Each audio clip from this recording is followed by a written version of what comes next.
Good morning. Good morning. I'd like to welcome everybody to the Tuesday, May 16th, 2023 meeting of the Denton County Commissioners Court. We're glad to have you all here. I would like to remind everybody to turn off your cell phones. At this time, I'd like to welcome our very own Commissioner for Precinct 2, Kevin Falconer, is going to lead us in our invocations, and our pledges will be led by Captain Roger White from the Sheriff's Office. If you'll please stand. You will bow with me. Father, we come to you this morning. We just thank you for this glorious morning that you've given us. Lord, we thank you for allowing us to come together in this great state, in this great country, in this great county to do your business, Lord. Lord, we just want to lift up our first responders and just be with them as they go about their business every day of protecting us and serving us, Lord. Lord, I also just want to lift up those in Allen and the families of those victims. And Lord, just I know that will be a long ordeal. We just continue to pray for them and ask for your wisdom and guidance in that situation. Lord, just ask for wisdom and guidance for us as we make decisions today, and ask that you just give us that direction, that we would look to you for as our North Star. And Lord, just lastly, just ask that you let us be your light in this dark world, and that we might bring a little bit of your love to those in this world. Lord, we ask all these things in Jesus' holy and precious name. Amen. Amen.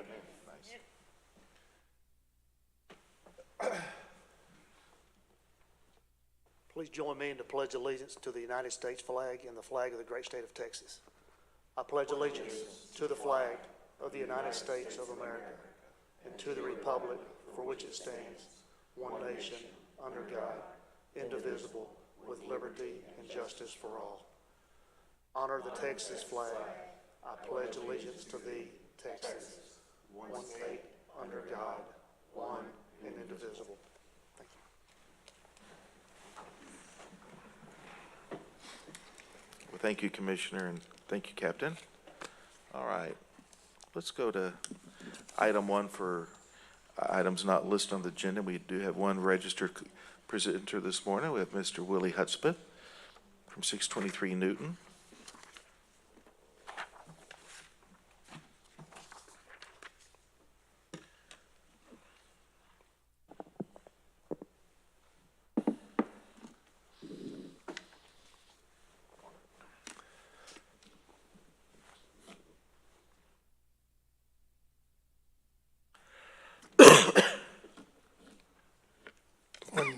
Judge and Commissioners, my name is Willie Hudspeth. I live at 623 Newton.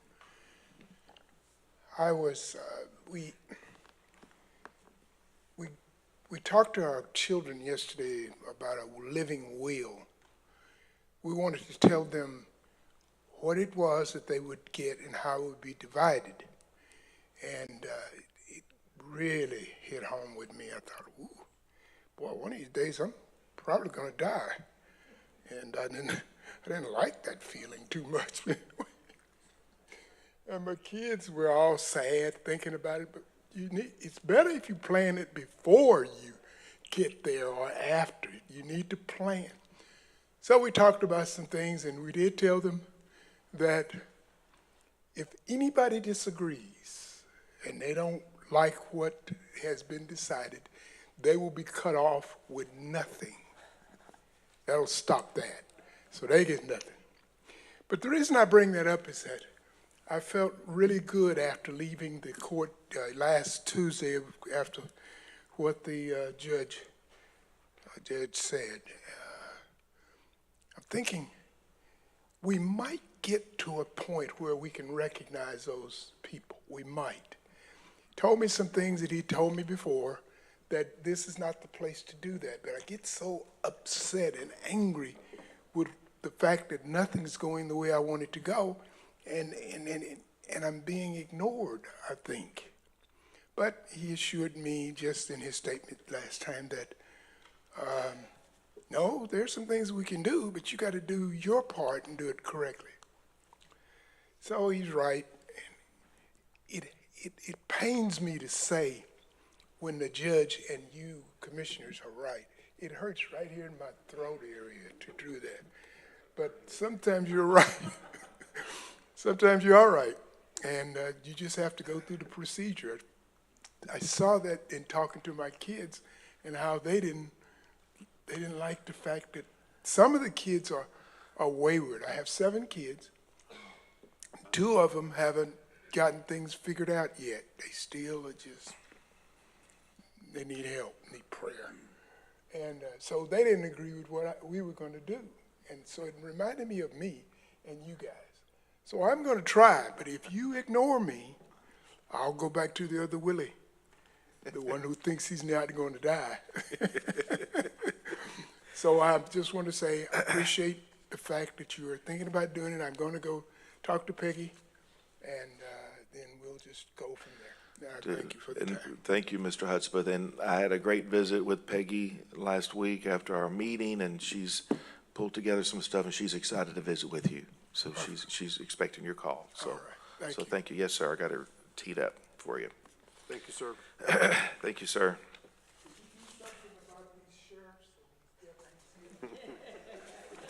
I don't know what he was saying.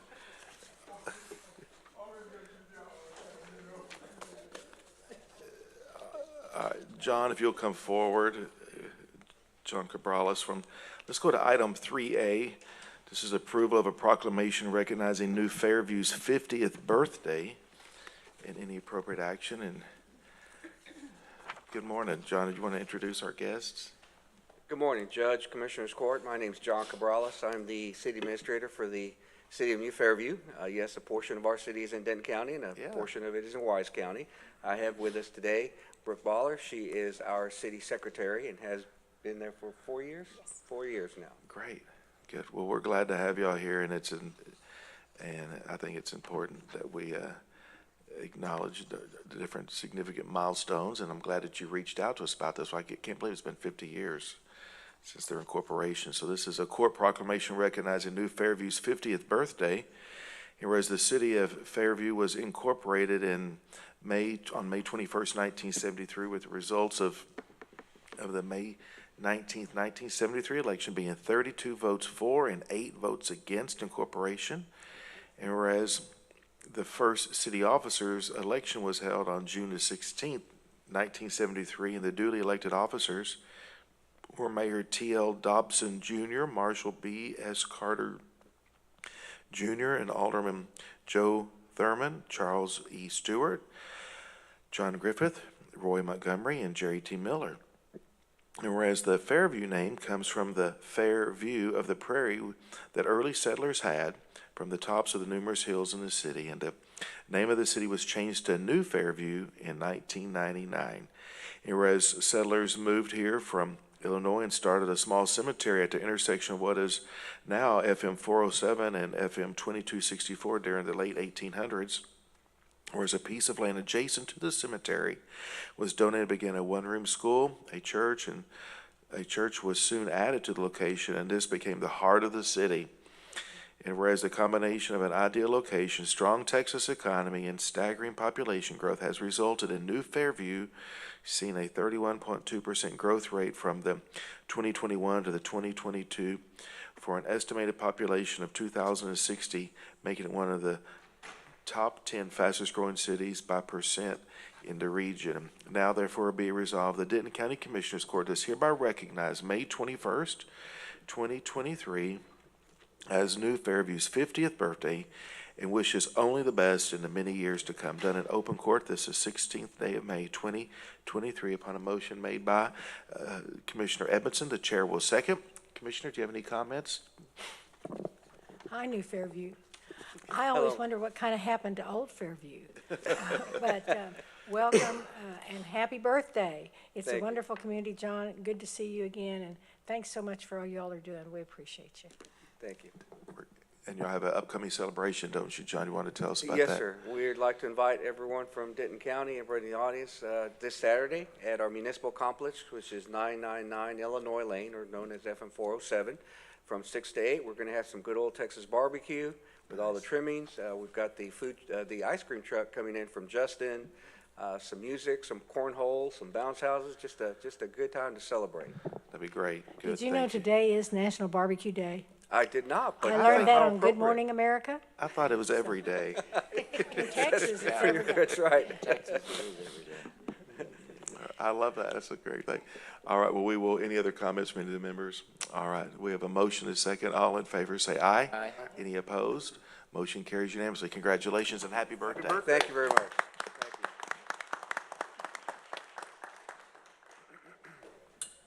I think we're gonna get a photo op.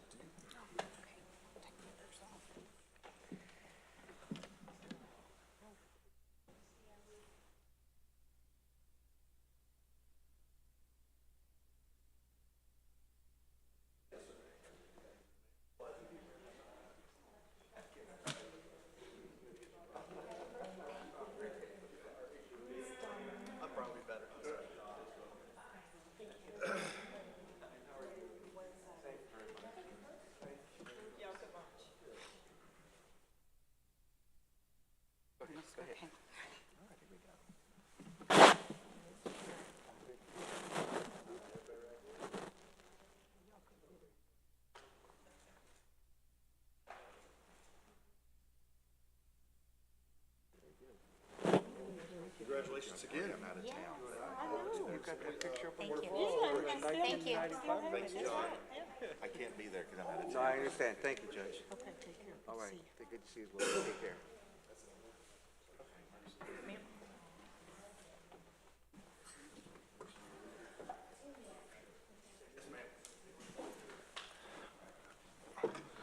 All right, Vanessa, if you'll come up for the next item.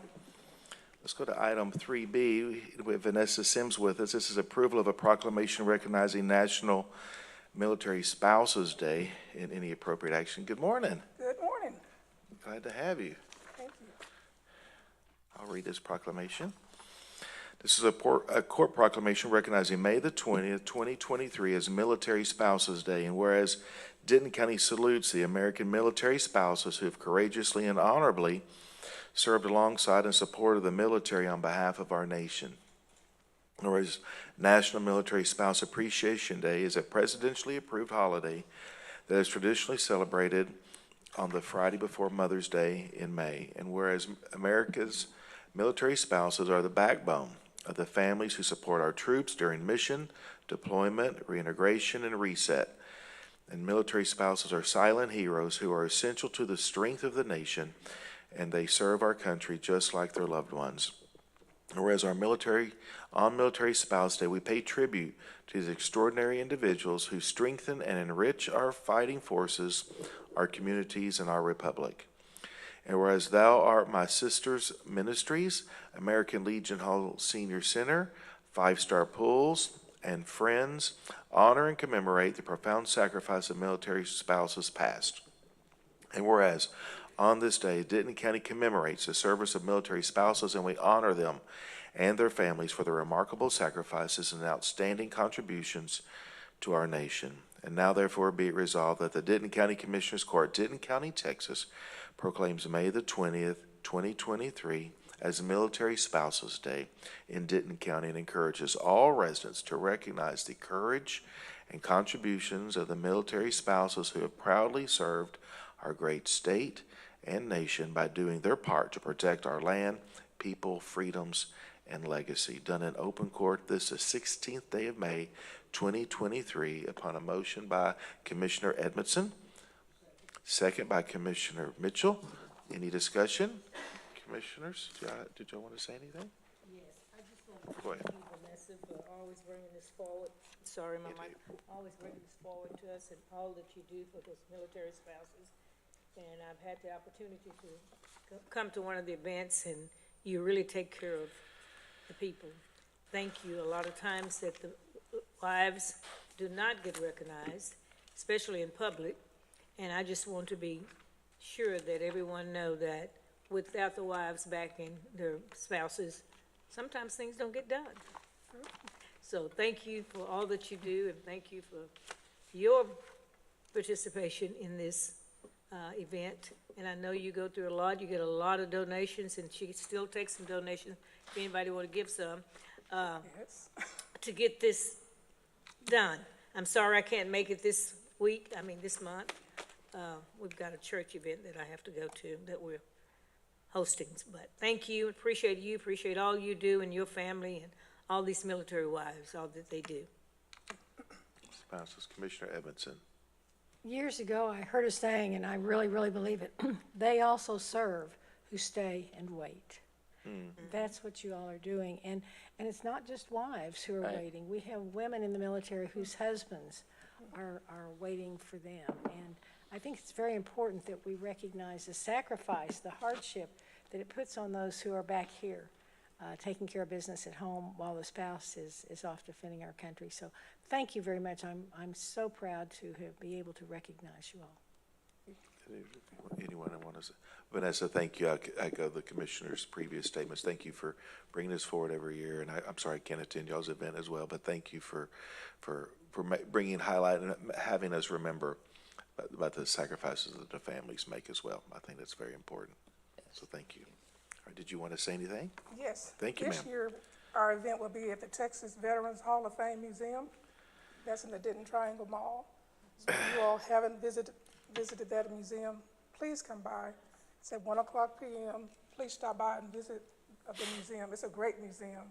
It is. That's our partners this year. And so I had hoped some of the wives would attend, but things happen. Yeah. Things happen. You know, school is still in, so we have a lot of our spouses, they have children in school. So in December, we'll have a toy drive for the military, for the Denton Army National Guard here. So if you all would like to donate toys for the military children. Perfect. Good. Thank you. All right. We have a motion and a second. Any other discussion? All in favor say aye. Aye. Any opposed? Motion carries unanimously. Thank you, Vanessa.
That is cool. It's actually neat. We do, our museum does stuff with them. All right, let's just go to item 3C, which is approval of a proclamation recognizing the week of May the 15th through the 19th, 2023 as National Police Week, and Wednesday, May 17th, 2023 as National Police Memorial Day in Denton County. And Kelly, do we have Kelly Fair with us today? What's that? Oh, y'all are here in place of, okay. Y'all want to come forward, guys? Good morning. Morning, gentlemen. Morning. I'll go ahead and read this. Why don't y'all make y'all's introductions so the public can see who we have with us today? Denton County Sheriff's Office Patrol Captain Jose Pena. I'm Captain Roger White. I'm Deputy Lucky. Patrol Lieutenant Jimmy Lewis. All right, good. We Well, have Deputy Boyson hiding in the corner over there. So. Yes. I see him. He's a friendly face every morning. With that, thank you all for answering the call to public service and for wearing the different uniforms that you do and keeping us all safe. I will go ahead and read this proclamation. This is a court proclamation recognizing National Police Week and National Police Memorial Day. Whereas Congress and the President of the United States designated May the 15th as National Police Memorial Day and the week of May 15th through the 19th, 2023 as National Police Week. And whereas the members of the law enforcement agencies throughout Denton County play an essential role in safeguarding the rights and freedoms of Denton County, Texas, and where it is important that all citizens know and understand the duties, responsibilities, hazards, and sacrifices of their law enforcement agencies, and that members of our law enforcement agencies recognize their duty to serve the people by safeguarding life and property, by protecting them against violence and disorder, and by protecting the innocent against deception and the weak against oppression. And whereas the men and women of the law enforcement agencies throughout Denton County unceasingly provide a vital public service, and now therefore be resolved, the Denton County Commissioners Court calls upon all citizens of Denton County and all patriotic, civic, and educational organizations to observe the week of May the 15th through the 19th, 2023 as National Police Week, with appropriate ceremonies and observances in which all of our people may join in commemorating law enforcement officers, past and present, who by their faithful and loyal devotion to their responsibilities have rendered a dedicated service to their communities, and in so doing have established for themselves an enviable and enduring reputation for preserving the rights and security of all citizens. Further be it resolved that the Denton County Commissioners Court and all Denton County law enforcement agencies invite citizens of Denton County to the 27th Annual Denton County Fallen Officers Memorial Service on Wednesday, May the 17th, 2023 at 10 a.m. in the Denton County Amphitheater and Memorial Park, and in honor of those law enforcement officers who, through their courageous deeds, have made the ultimate sacrifice in service to their community or have become disabled in the performance of duty. Let us recognize and pay respect to the survivors of our fallen heroes. Done in open court, this is 16th day of May, 2023, upon a motion by the chair. Second. Second by Commissioner Williams. Any discussion? Anyone, did you want to say something? Yeah, Judge, if you don't mind. Thank you, gentlemen. I appreciate what you guys do, not only obviously the men and women. I think that something that is not very well known is it is a very difficult profession. And just like the young lady that was here for National Military Spouses Day, the spouses of a law enforcement officer have probably even a tougher job because the way the shifts change, the times you work. Something that most people don't understand is it's the highest divorce rate as well, and law enforcement leads with a suicide rate as well, which is horrible. But it's a tough world out there that you guys work in, and I just ask that the citizens please give us a break and let you guys realize, just let you do your job, and be appreciative of what you do, because it's not an easy job. So thank you so much, gentlemen. I appreciate it. Thank you. Commissioner Falconer. I would echo those same comments. You know, I saw a quote that we can sleep peacefully at night because we have men and women like you all who stand in the gap. And that is something that we should not forget, and something that I try not to forget. And we do thank you for doing that. And it is a tough job. You obviously don't do it for any reason other than the fact that you have a heart to serve. And we thank you for that service. Anyone else? Commissioner Mitchell? I just want to thank you for your service, for every one of you. In times like these, when all the things that are going on, all the killing and shooting, for you running in when everyone else is running out.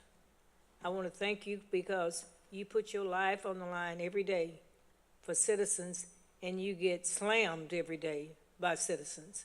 And I know that must be hard for you to do, but you still do it. And I just want to let you know that there are those of us that appreciate you, and we thank you for the job that you do. And there are many more of us that appreciate you than those that don't.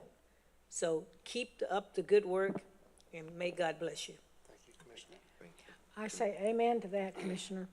And thank you all so much in the light of the horrible tragedy that happened in Allen at the Outlet Mall just recently. I saw a report last night on TV that this year in Texas, there have been 200 mass shootings. That's, more than 2 people involved. That's horrible. And yet, if it weren't for men like you and women who serve, we'd all be touched by these even more than we already are. So thank you is not enough. But let me say thank you for what you're doing. Please keep up the good work. Thank you for keeping us safe. I would like to echo the sentiments of appreciation. Thank y'all individually and for the agencies you represent and the all the different law enforcement agencies across the county, not just our sheriff's office or constables, but all the different police departments across the county. You know, last year I had the solemn opportunity to go to Washington, D.C. for Police Week and to be on the mall for the candlelight vigil of thousands and thousands of individuals there paying respects to their fallen comrade or their father or brother or son. And to have that, and I know Mayor Donnelly just recently went, and to have the program there, page after page of fallen police officers for that year. For that year. Not through all of time, but for the new names that were going to be engraved on the lovely memorial there. If you go to Washington, D.C., I encourage you to go to the memorial over there. And it's quite lovely. They have a museum there that for the different police officers, the fallen police officers. It's very moving. It pays a great tribute. And I'd encourage people to come to our service tomorrow. That's coordinated here at our Memorial Island and our amphitheater tomorrow at 10 as the proclamation references.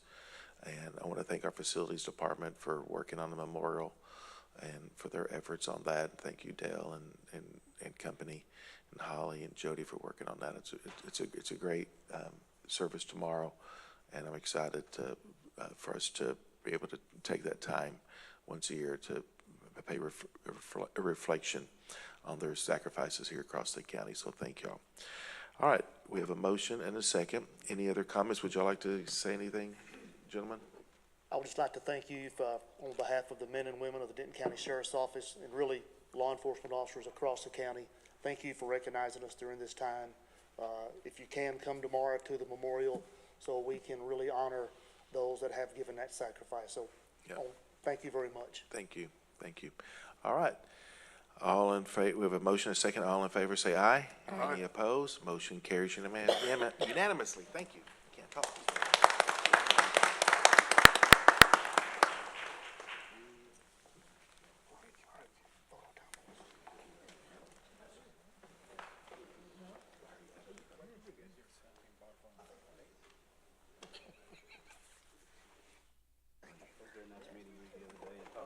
Yes, it was great. No, thank you.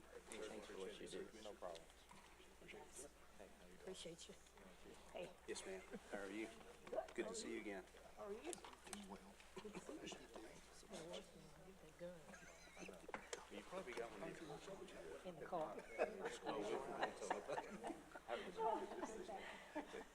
to see Bobby you has to again. be up front. Hey, buddy, how are you? You Get over Accept here. it. You can accept it. No, you need to accept it, not me. This is your deal. Okay, guys.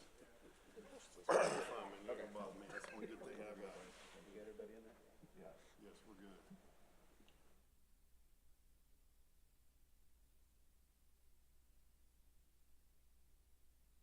Thank you. Thank you again, gentlemen. Y'all go protect and defend. We're going to thank y'all. You have a good day. Thank you, sir. Really appreciate it. Mike has them. Check.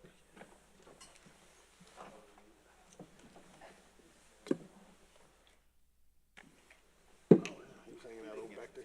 Should have gotten the picture. Yeah, we should have gotten him in the picture. Hiding back over there. Okay. Let's go to 3D. We have Grace Lewis. Who do we have with us this morning? Good morning. You want to introduce yourself? Well, thank you for the privilege of being here. My name is Major Dwayne Durham, and I have the distinct privilege and honor of serving the Salvation Army in the community in Louisville, Texas. And my counterpart here in Denton is Captain Whitney Houston, serving the Salvation Army here in Denton. And we're grateful for you and giving this proclamation today. Reverend Goodward, we thank you for being here. And so, yes, this is 3D, approval of a proclamation designated May the 15th through 2023 as National Salvation Army Week.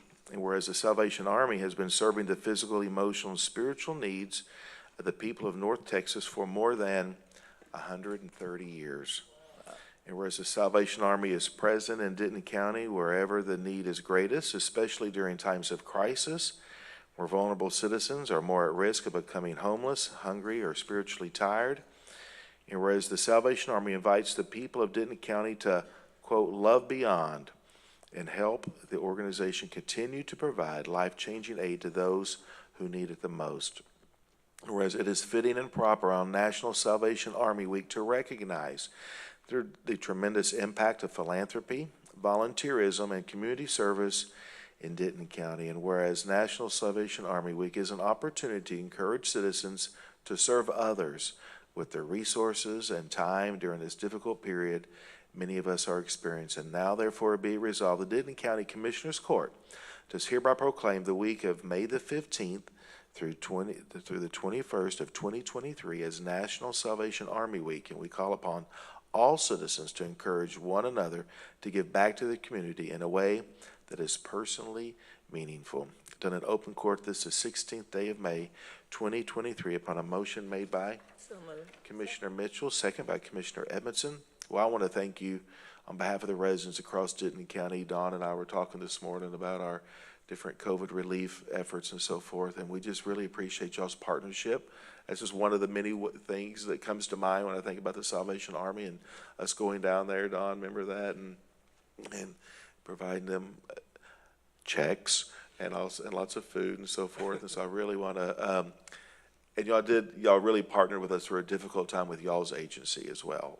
And when y'all were having issues with getting volunteers, you weren't unique in that, everybody was. You had an increase in demand and a decrease in volunteerism, and so not a good combination, but y'all persevered, and like y'all always have. And so I just really want to thank y'all. That comes to mind as just one of the many ways in which y'all have helped, and that was one of the most recent ways. So thank y'all for being that great agency that people can turn to. And what's great about the Salvation Army is y'all really try to treat the whole person in all those ways. And so I think that the spirit, mind, and body, and I think that's great. So did you want to add, Commissioner? I just want to thank you again for all the work that you do. And you said spiritually tired. A lot of people get spiritually tired. And I want That's to a good way of putting it. Yeah, I want to thank you for being able to, as the judge said, treating the whole person, not just feeding them, but also spiritually feeding them. Thank you for the job you do. You've been around, I know, Louisville for a long time, as well as all over the nation. And we appreciate you, and we appreciate the job you do, especially during COVID.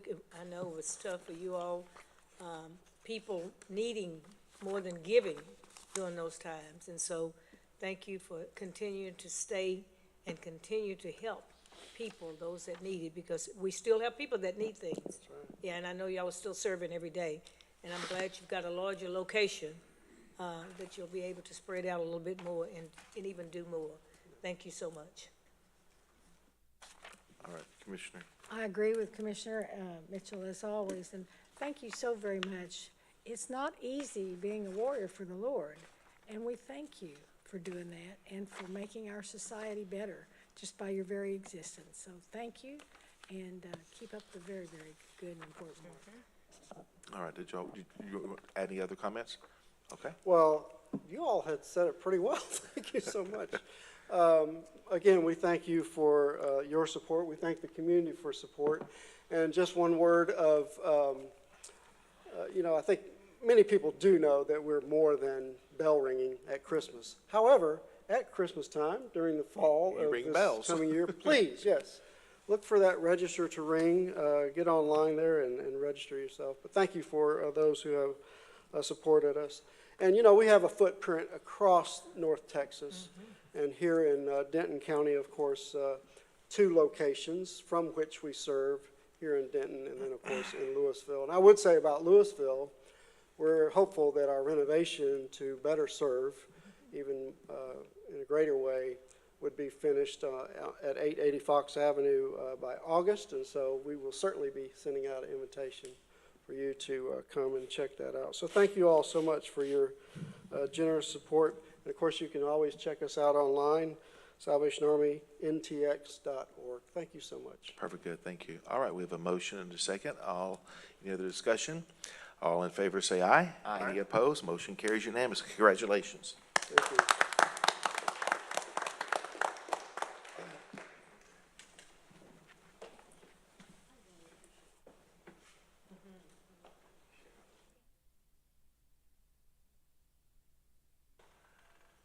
And I just sent you.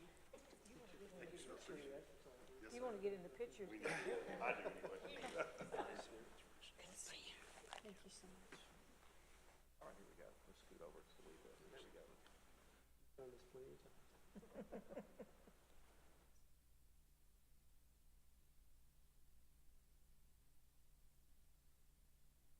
My wife would have taken better pictures for us. Thank you. They sent me instead. Thank you again, sir. Appreciate it.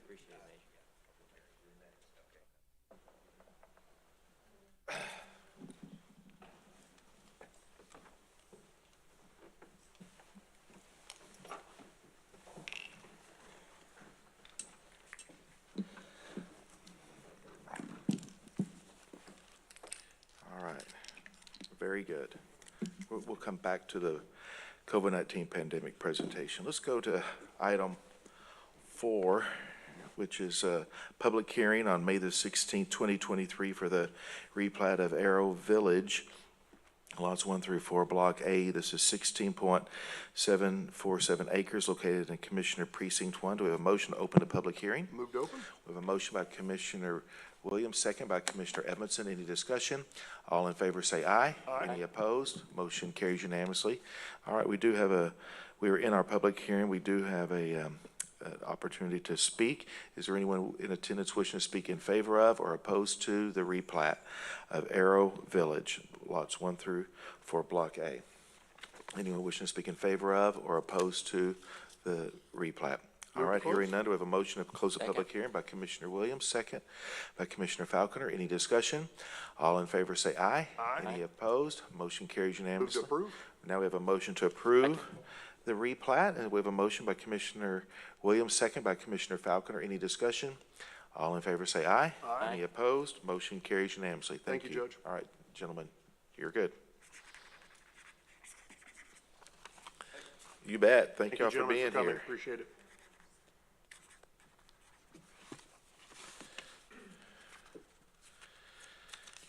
Okay, check that off. Let's go, members, let's go down to, I want to respect the time of Judge DiPiazza.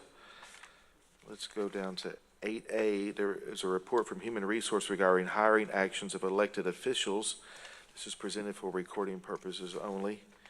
And Gustavo, could you, I do believe that we have one position that was outside of policy that was as requested, and could you go through that, and we'll give Judge DiPiazza an opportunity to speak as well. Good morning, Judge, Commissioners. Yes, we have 2 items. 8A1 is all the new hires from elected officials that follow county policy, and then we have 8A2, that this is the item for Judge DiPiazza. And basically what is happening, this is a promotion of an employee. We are recommending the salary of, let me see what it is. We are recommending a salary of $40,738. Judge DiPiazza is requesting a salary of $42,676, Okay? which is outside county policy. It's outside of the hiring policies. Okay? All right. Judge DiPiazza, would you like to speak to the item? I know you're here, and we appreciate thank you. I know you've got a busy dock, and you do a great job of running it. Thank you for being here today. Thank you, I appreciate it. Lots of guests. Judges, Commissioners, thank you for this opportunity to speak to you today. Having 10 years of experience in the military, 13 years in corporate America, and 16 years with Denton County, I do know the value of policies and guidelines. I also believe there are times when circumstances may dictate that a decision may need to fall outside the norm.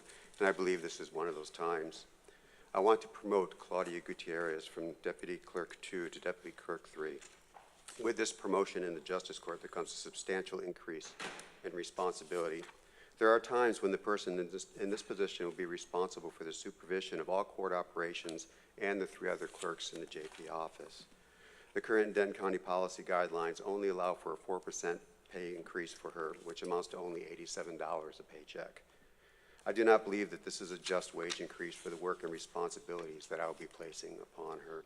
I am requesting that you make an exception in this case to allow an approximately 9% increase, so that increase will be at $200 a paycheck instead of the $87. This is within the budget for this position, as the previous Clerk 3 was being paid approximately $3,000 more per year than what Claudia would be paid if you approved the 9% increase. Claudia has been with the county for almost 4 years. I hired her when she was 20 years old because of what she accomplished in the few short years after her high school graduation. She went to work for Staples as a part-time cashier, and within a year, she was a supervisor of the print and copy center at that Staples location that she was working at. She remained in that role for almost 2 years. This was proof to me that she was the kind of person that I wanted working in the JP2 office. I had another candidate for this position that had some experience in a law office, but no court clerk experience. Because of her education and several more years of work history, I can hire her for almost $5,000 more per year than what the current guideline allows me to promote Claudia. I would have to train that candidate on every aspect of court operations, which would take at least a year, probably more, to do. Claudia has agreed to accept the position at the 4% increase, but I have a difficult time demanding the extra duties and responsibilities for such a small compensation. If this was my business and I had full control of the salaries, I would put her into this position at the same pay as her predecessor. The 9% increase, if approved, would still have her around $3,000 below that amount, but I'm comfortable with the request that is before you today. I thank you for your time, and I would appreciate your consideration for approval of this request. Thank you, Judge. And I understand your dilemma as it relates to this, and sometimes it's a tough position to be put in, and I appreciate you advocating for your employee. Members, are there any questions you have of Judge DiPiazza?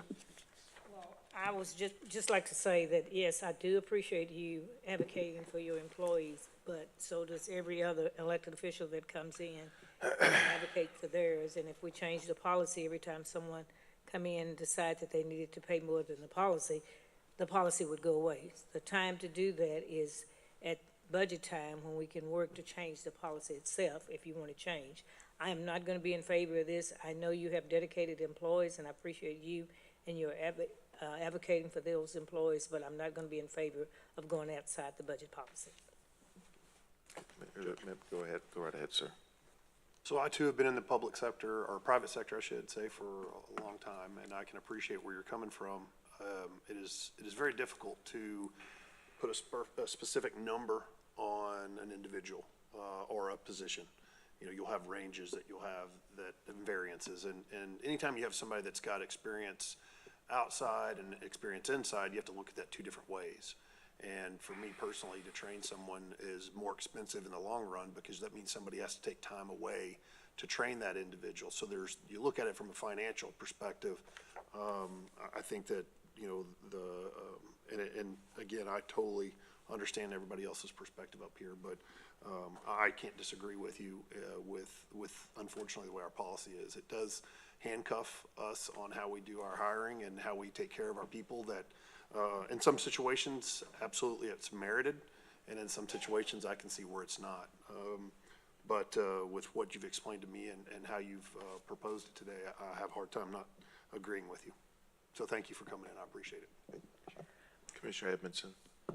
Judge, may I ask you, what is the difference in the qualifications of these 2 candidates that makes for this huge difference in the salary?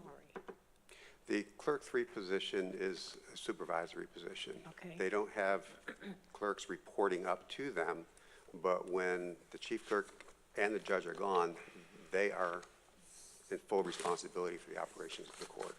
But in other words, what qualifications did the candidates you do not wish to hire have that the one you want to hire does not have? What makes the difference between those 2? You clearly chose the one to promote as opposed to one from the outside. Right. The difference in the qualifications, I had no other candidate that had any court experience at all. Yeah. And so I have to make the decision on promoting somebody that she knows all the operations of the court. The only thing that we're going to have to work with her on and send her to the courses that HR offers for supervisory skills, but there's not a single court operation that she doesn't already know. I'm sorry, I'm trying to really kind of figure out if maybe the person that you are not wanting to hire has a college degree and the young lady from within does not? Is that part of the? Yes. Commissioner Yes. Edmonds, only It's not required, but the other individual does have a bachelor's degree. So she gets extra credit for that as far as being? The other individual has Okay. overall more experience and education than the candidate that the judge wants to promote. I'm brought back by the memory of Judge Horn's funeral Friday, where it was pointed out Judge Horn did not have a degree, and yet she did a fantastic job as county judge. I'll support your request, Judge, because I don't think that just because someone has a college degree means that they should just necessarily be paid more. Thank you.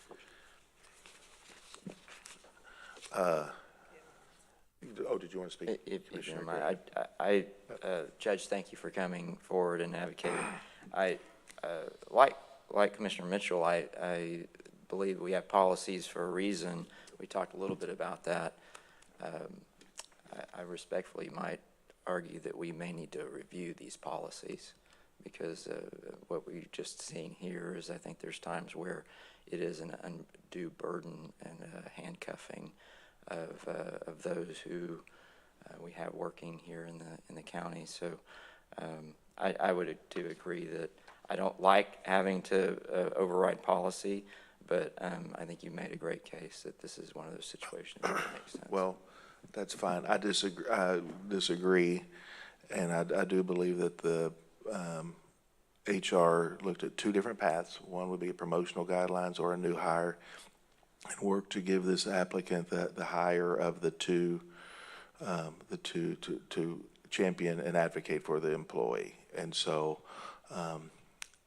I think that it'd be maybe difficult with us setting a difficult practice with how many clerks do we have across the county? We have a lot. Yes. And so I don't want to be, and no offense, Judge, but I don't want to, every one of our justices of the peace being here advocating for a deviation to the policy, and all the clerks in the county clerk's office or the district clerk's office. I mean, there's a lot of clerks across this county, and we've given latitude to different elected officials as they've come into office and as they're setting up a management team and try to restructure operations and align it with part of a reorganization. And I think reorganizations, there's some creativity and maybe some broader discretion that is utilized, but through a routine promotion from one clerk position to the next, I think that's a slippery slope. That's just me You're talking. correct, Judge. You're correct. You can say that, I can't. Yeah, well, you're correct, because, we've done this before. This is not the first time that someone has come and wanted to. And it's not about this applicant or this office, and I would be up here too, James. I mean, I would working to advocate. I just know what we've gone through with the probate court, with their different clerks, and I mean, it's just in a very recent history, So I think that's the problem. But so. And I'm pretty consistent with it. Yeah. And the consistency, Judge, what I would just say is I think my concern is, I guess what I'm going to tell you is I think the policy is not accurate. Okay, So then we need to work on the policy. We need to modify that policy. Yeah. This is a situation where we are putting a bureaucratic regulation over what is the right thing to do, and that is a policy that I don't like to avoid. Well, I agree, but they'll be getting a pay raise. They'll be getting a pay raise, and then if they're here in September, October, they'll be getting another pay raise. Absolutely. And so hopefully and they got a pay raise 5% last year, and so it's not something that we're not looking to address the pay plan, because we are, but I'm worried about All of the other. all the clerks that we have across the county, and that what the precedent that would be setting on that. That's what I would be concerned about. Yes, go right ahead. And I can't disagree with that. I mean, that is definitely, being up here, I think we've had this happen since I've been on, 5 or 6 times. Most of them were the sheriff's department, and most of them we did approve, and some we, had to look at. But you're absolutely right. Everybody could start coming up here. So far, that hasn't been the case, luckily. Oh, no, it has.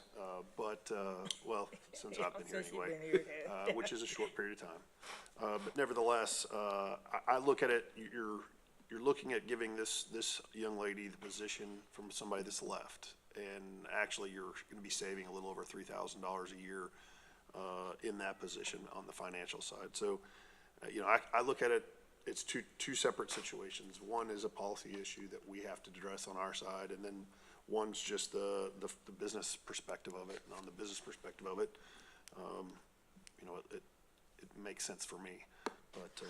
But I definitely appreciate and respect everybody's opinions. Yeah, absolutely. And with Donna leaving, I could have said, I need to pay April what Donna is making. Yeah. Yeah. No, well, Could have absolutely. done that with Lori and Ladina. I mean, I could have done that. I mean, But we didn't I do it. can't do that. I have to Yeah. follow policy, and I stayed within policy. So that's, that's, because we all advocate for our employees. 'cause Sure. They course. take great care of us, so it's not about, the employee not doing their job or doing a great job. It's the fact that we have a policy here, and we have it for a reason. And if we don't like the policy, let's change it. I agree. Which is what I'd like to do. Okay, you can work on that. Yeah, Let's let's do work that. on it, on that. Well, But in the meantime, we have to address this request Yes. today. Yep. And, I move to approve. Second? All right, we have a motion and a second. Any other discussion? All in favor, say aye. Aye. Any opposed? Nay. Aye. We have 3 in favor, 2 opposed. Thank you. I appreciate it, and I do understand all of Huh? I do understand all the positions that. I don't think you do. No. That's Thank all right, y'all get to field the questions when everybody comes forward wanting the reason we don't have a lot of these is because we don't approve them. Just saying. Judge, do you want me to name the hiring action? Go ahead and do for the county other ones, policy? yes. Yeah, go ahead and do that. Okay, so we have 2 new hires in the county clerk, 7 new hires in the sheriff's office, 2 rehires in the sheriff's office, 1 new hire in the tax office, and 1 demotion in the tax office. And that's it for this week. Thank you, sir. Thank you. All right. Next, let's go to the auditor. Let's go to item 5A, approval of the bill reports, payments from CSCD, Community Corrections, TAIP, Sheriff's Training, Sheriff's Forfeiture, VIT, interest, and DA forfeiture funds are presented for recording purposes only. Mr. May. Thank you, Judge. I have no changes today. Recommend approval as presented. All right. Move approval. Motion by Commissioner Mitchell, second by Commissioner Edmondson. Any discussion? All in favor say aye. Any opposed? Motion carries unanimously. Next is item 5B, accept and approve the Denton County Investment Report for the quarter ending December 31st, 2022. Thank you, Judge. I would like to point out, especially this is for the first quarter of this fiscal year. And in the entire year of 2021, we've had a total interest revenue in the general fund of $280,000. The first quarter of this year, we've had $368,000. So, and that's just in one quarter.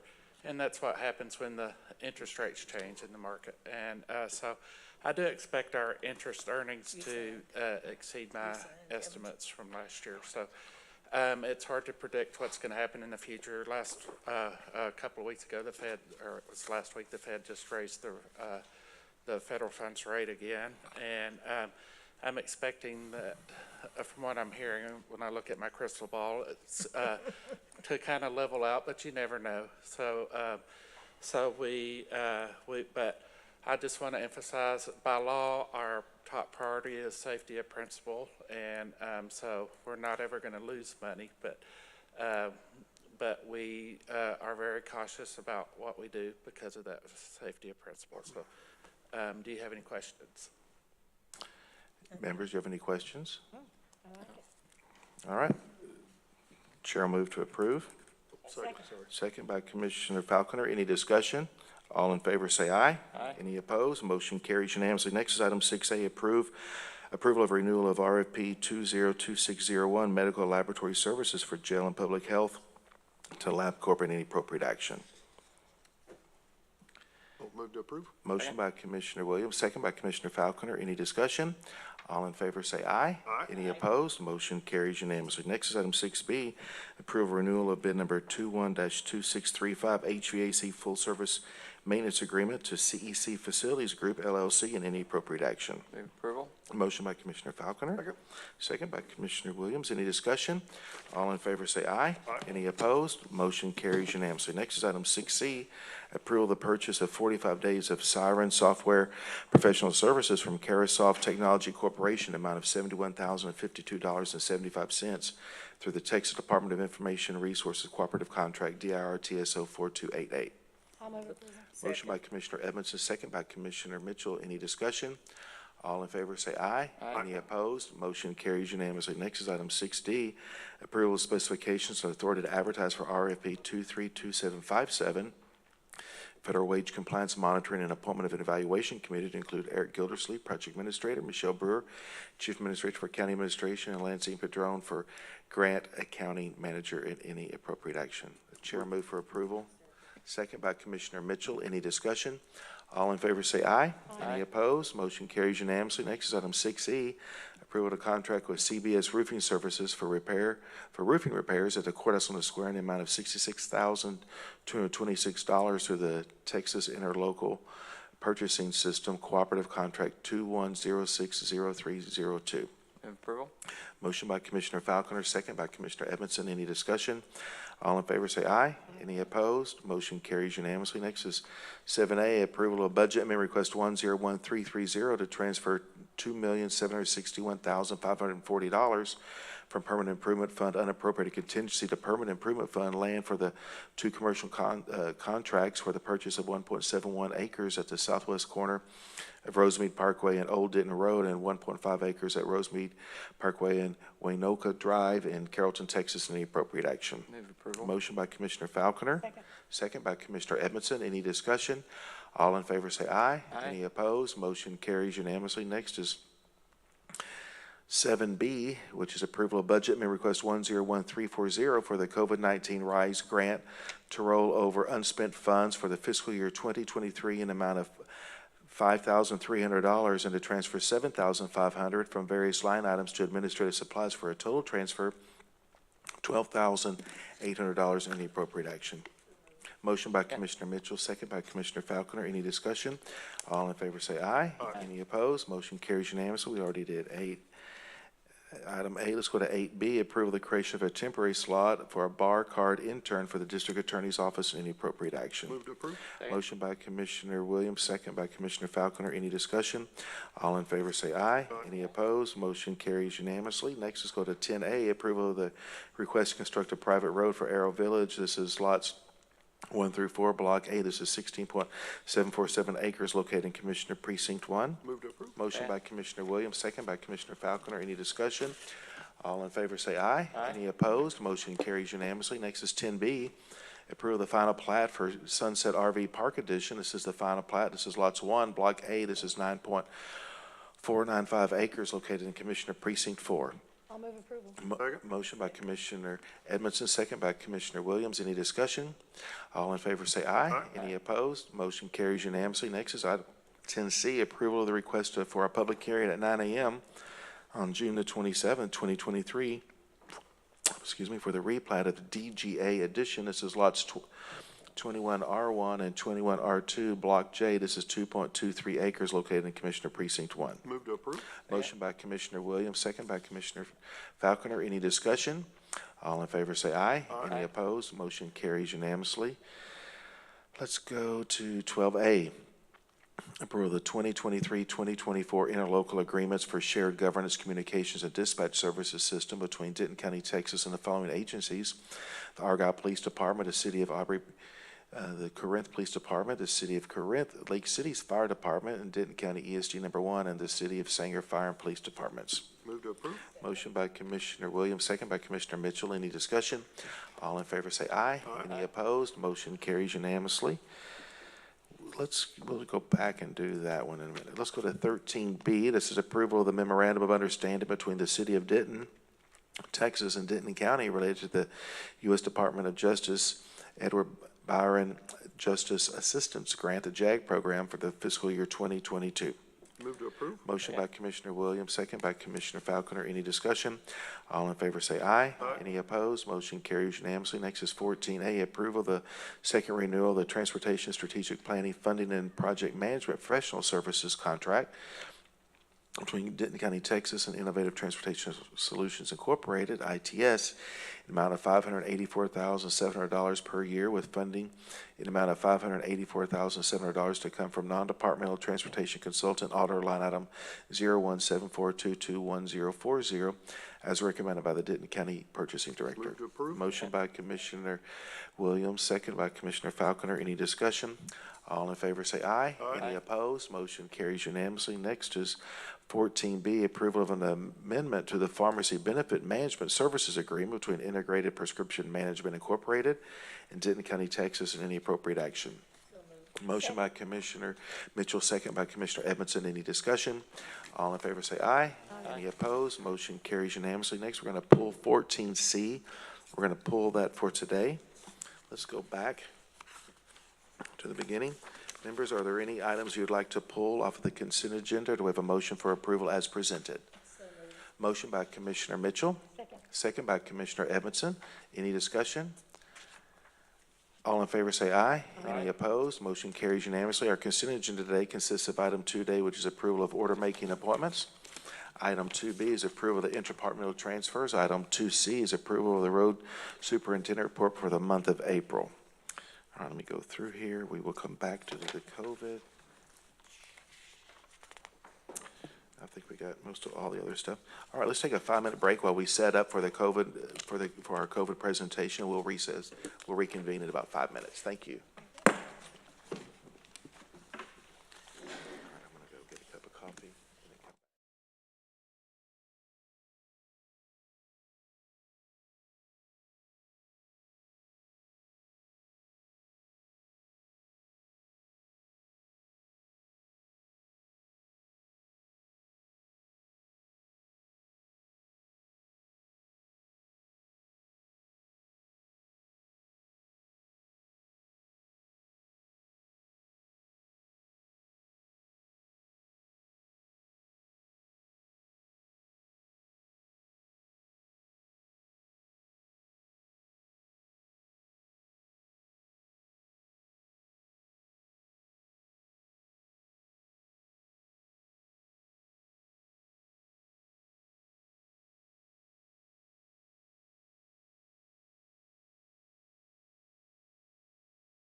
took a little break here to set up the PowerPoint.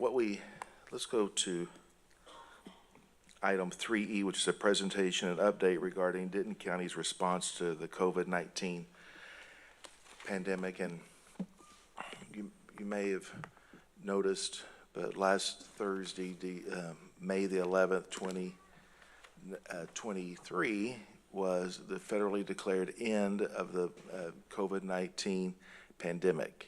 That's something we've been waiting to hear for many years now. And what we asked was that our team pulled together kind of a comprehensive overview of the steps that Denton County took to respond to COVID-19. And so we thought today, as last week this ended, this is our first court meeting after the conclusion, the federally declared date to conclude COVID-19, we thought that we would take a few moments to go through some of the lessons learned, extend some thank yous, and talk about some of the accomplishments that our Denton County government, in a partnership with our feds and our state and our municipalities, our school districts, some of the accomplishments that we were able to achieve over the last 3 years. So, Jody, if you'll go ahead and turn that. I think one of the overriding words when I think about COVID-19 was that it really was the unknown. This was a new disease. It was something new to not only Denton County, but to the world, and everybody was learning about the disease and having new information and new visibility about the disease and how it was contracted and how it was spread and the ramifications, the medical ramifications. And so it was something very new to all of us, and we had to be quick and nimble and figure out how, like I said again, how it was spread and how it would make individuals sick and how it would impact Denton County and our government and our nearly 1 million residents. Our first disaster declaration was done on March 13th, 2020, and this was our first declaration. And I will tell you that as judge, I executed many disaster declarations that were then followed up by the Commissioner's Court. And unlike other counties here in DFW area, our Commissioner's Court maintained consistency and a unanimous spirit on our different declarations that we had to do. This is a photograph taken during one of our meetings with department heads over at the Emergency Operations Center. I believe this was the meeting when Frank Phillips, our elections administrator, got up, took a call, and he came back in a few minutes later, and he just said that the state of Louisiana had canceled their presidential primary election and moved it back. I remember the hush that went over the crowd, thinking, "Wow, that was a big deal." So let's go on. I think this next picture is interesting because we were in the middle of this meeting over there late in the evening and talking about COVID-19 and different disaster declarations. And at the same time, I looked over at Jody and Eric Gildersleeve and Eric Hutmacher, and I was looking. They were looking the other direction. I was looking one direction as Dawn and I were working on a press release, and we were handling one emergency. And I looked over my shoulder, and here we had about 3 tornadoes that had been touching down over in Wise County out in the country that were heading eastbound to our direction. And so I'm glad they captured a picture of that because it kind of shows how we were dealing with multiple disasters. And not only was this a medical natural disaster, but it was an economic disaster that was going on as well, and educational, and so many different fronts. COVID-19 made an impact across the county. Okay. Some of our immediate steps in planning for the pandemic is we did have 10 disaster declarations from March of 13th of 2020 through April 28th. One of the things we did was have weekly press conferences, continuous updates on social media. We could not have done what we did without Dawn Cobb and her great efforts, and later Carrie Carson went over to work with Dawn, and then now Dawn has more employees, so we're very prepared. But this was something that it was a day and night occurrence, and I just want to thank Dawn for monitoring all of our social media and working through very timely efforts and response.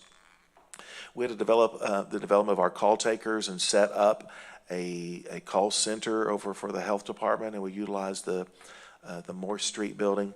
When we bought the building, just for historical purposes, when the Commissioners Court bought the the Morse Building in the spring of 19, I remember the court saying to me, well, what are we going to use this for? And I said, well, I think it's important that we buy this building, so because it's adjacency to the campus, but I know that we will think of some good reason for it. And I did not know that we had a pandemic looming that we would use for. I cannot imagine going through COVID-19 without that Moore Street. Isn't that right, Matt? I mean, just with all the call center plus the warehouse for all our PPE and so forth was just great. We had to set up our with onslaught of emails, thousands and thousands of emails coming into the county, and we also had to ramp up our testing sites, and testing was its own issue, and Matt will talk about that here in just a second, okay?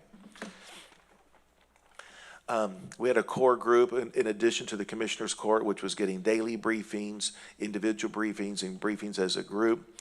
And I'm really proud of the Commissioners Court for each at the Commissioners Court at the time, each taking a different interest and passion about the COVID-19 and working and taking a leadership role on that. And then from another management viewpoint, the Office of the County Judge, the Emergency Services, the Public Health and Community Relations, work together, briefing the court, advising the court, executing the court's wishes. And so it was a small ninja team that had obviously other support personnel, but it was really great to have that core working group and identify that core working group. Okay, Jody?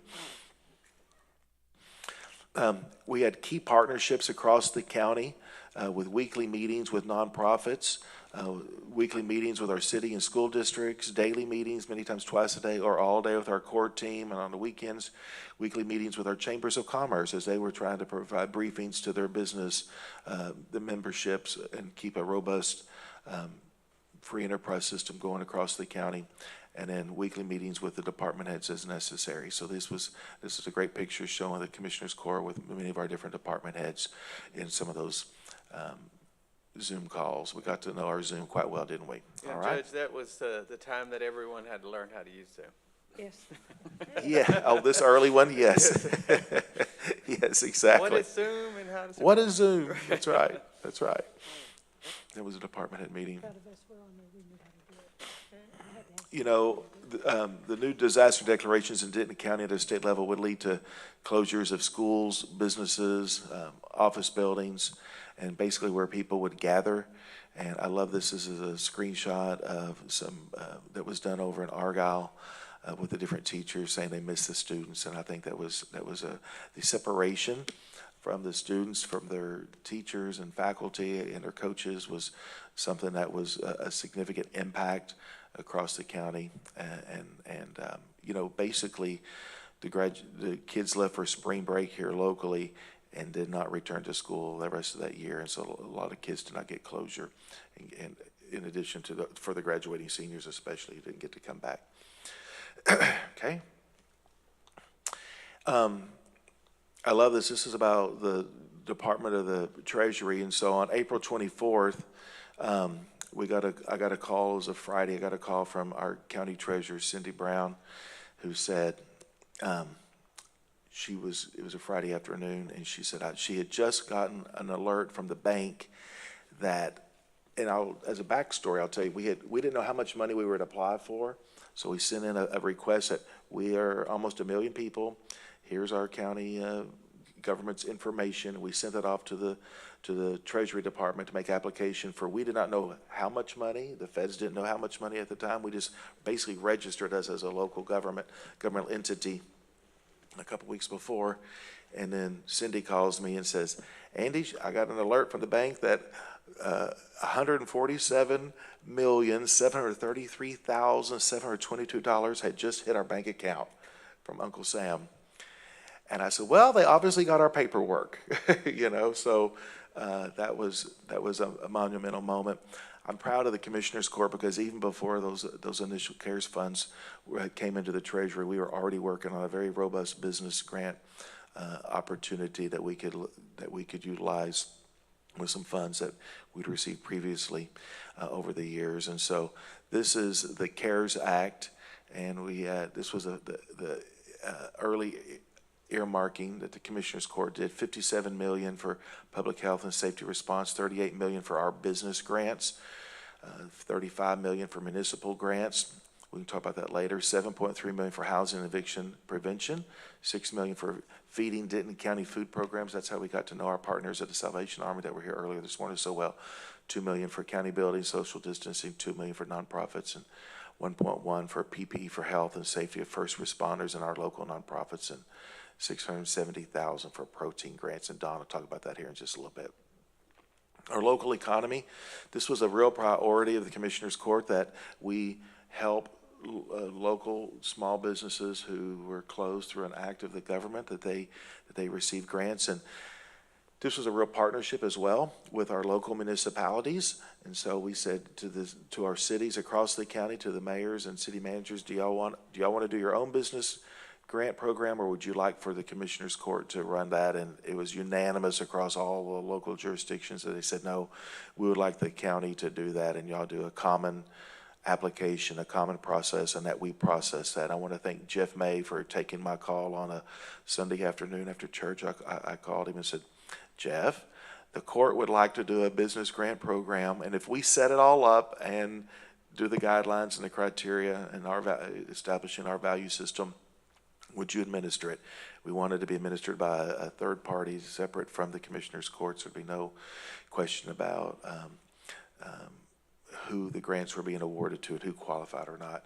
And I will tell you, we had been in the conversations with different nonprofit vendors to administer that grant program, which would have cost us millions of dollars. And we saved those millions of dollars and did that locally with Jeff's staff. And I just want to thank you, Jeff, and if any of the auditor's office that's watching this, thank y'all so much for administering that grant program and saving millions of dollars here at the county, and being able to roll those funds back into the local businesses. And there was 1,800 business grants across the county for a total of $38.9 million. And Jeff, thank you. He said, absolutely, anything you need. I also called some department heads, Julie Luke and Michelle French and David and others, and they would send their staff over to help Jeff and his team answer calls and have a very Denton County friendly face and voice on the other end of the phone to administer that. And CoServe. CoServe was great to lend us their online grant portal.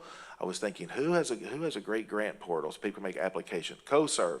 Called CoServe on the weekend, spoke to Vicki Sargent, and I said, can we utilize your portal and just change some questions up so we could set this up in a timely manner and don't have to create a whole new online portal? And she said, anything the county needs, CoServe will help. And so I just want to I want to memorialize that today and say that publicly on the record. And thank you to CoServe for being such a great partner.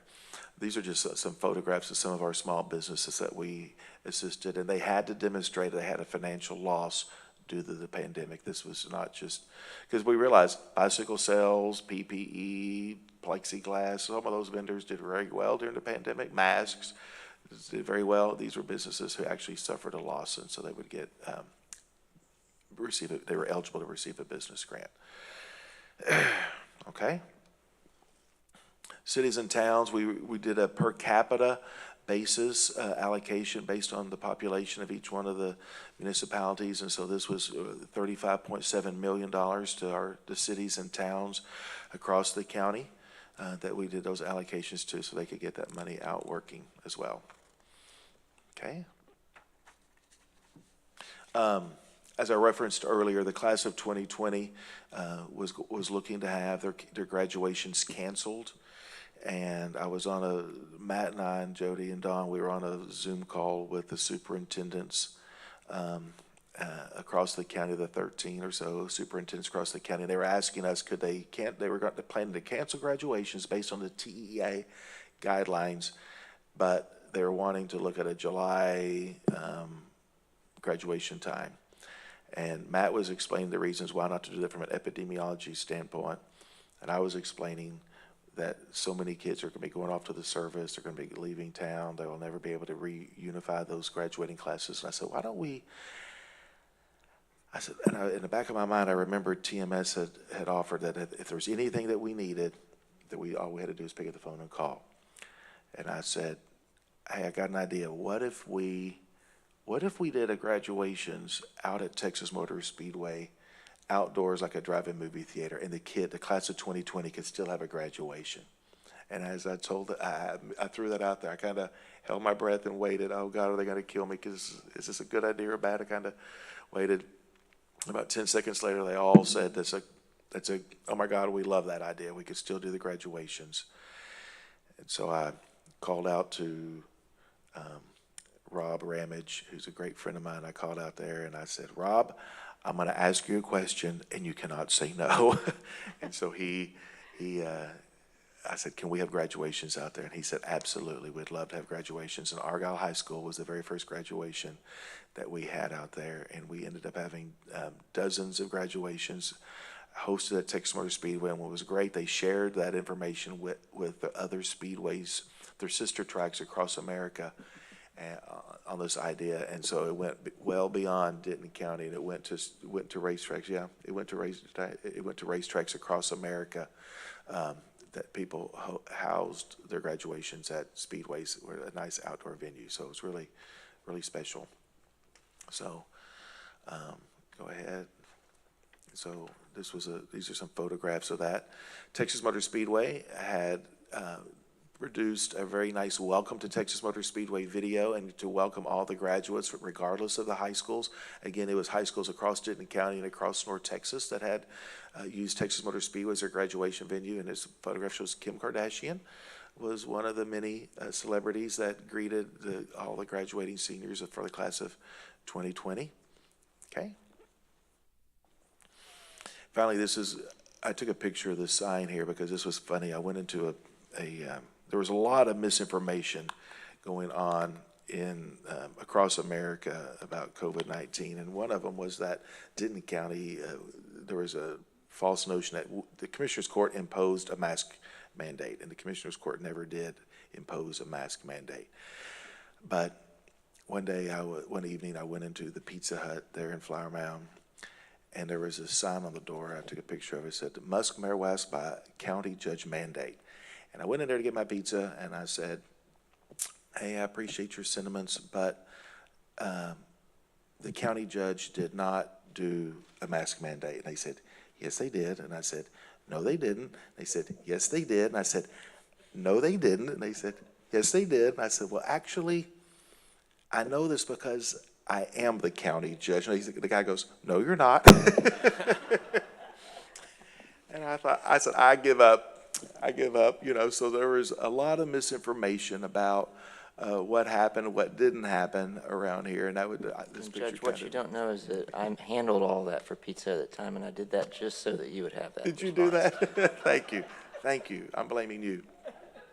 So you have to keep a sense of humor. I thought it was a funny thing, but you just got to laugh about it a little bit, and that was one of the things that we had to do. And that's why we put a slide in here, and thank you for doing that, Dawn, was that we had to have a little bit of a sense of humor as we as we went through this, because it was a very stressful time for all of us. Okay. And Judge, I wanted to add that, on the Speedway and the graduations, one of the things we did was all the high schools had spirit masks. It was really demonstrating what their spirit wear was, and we collected every one of those masks from across every school district in the county, and the judge and I think the historic commission and Peggy are going to put together a piece of that, and as well as the judge collected a lot of information across this whole time, this 3-year period in which we really want to preserve that history that we went through.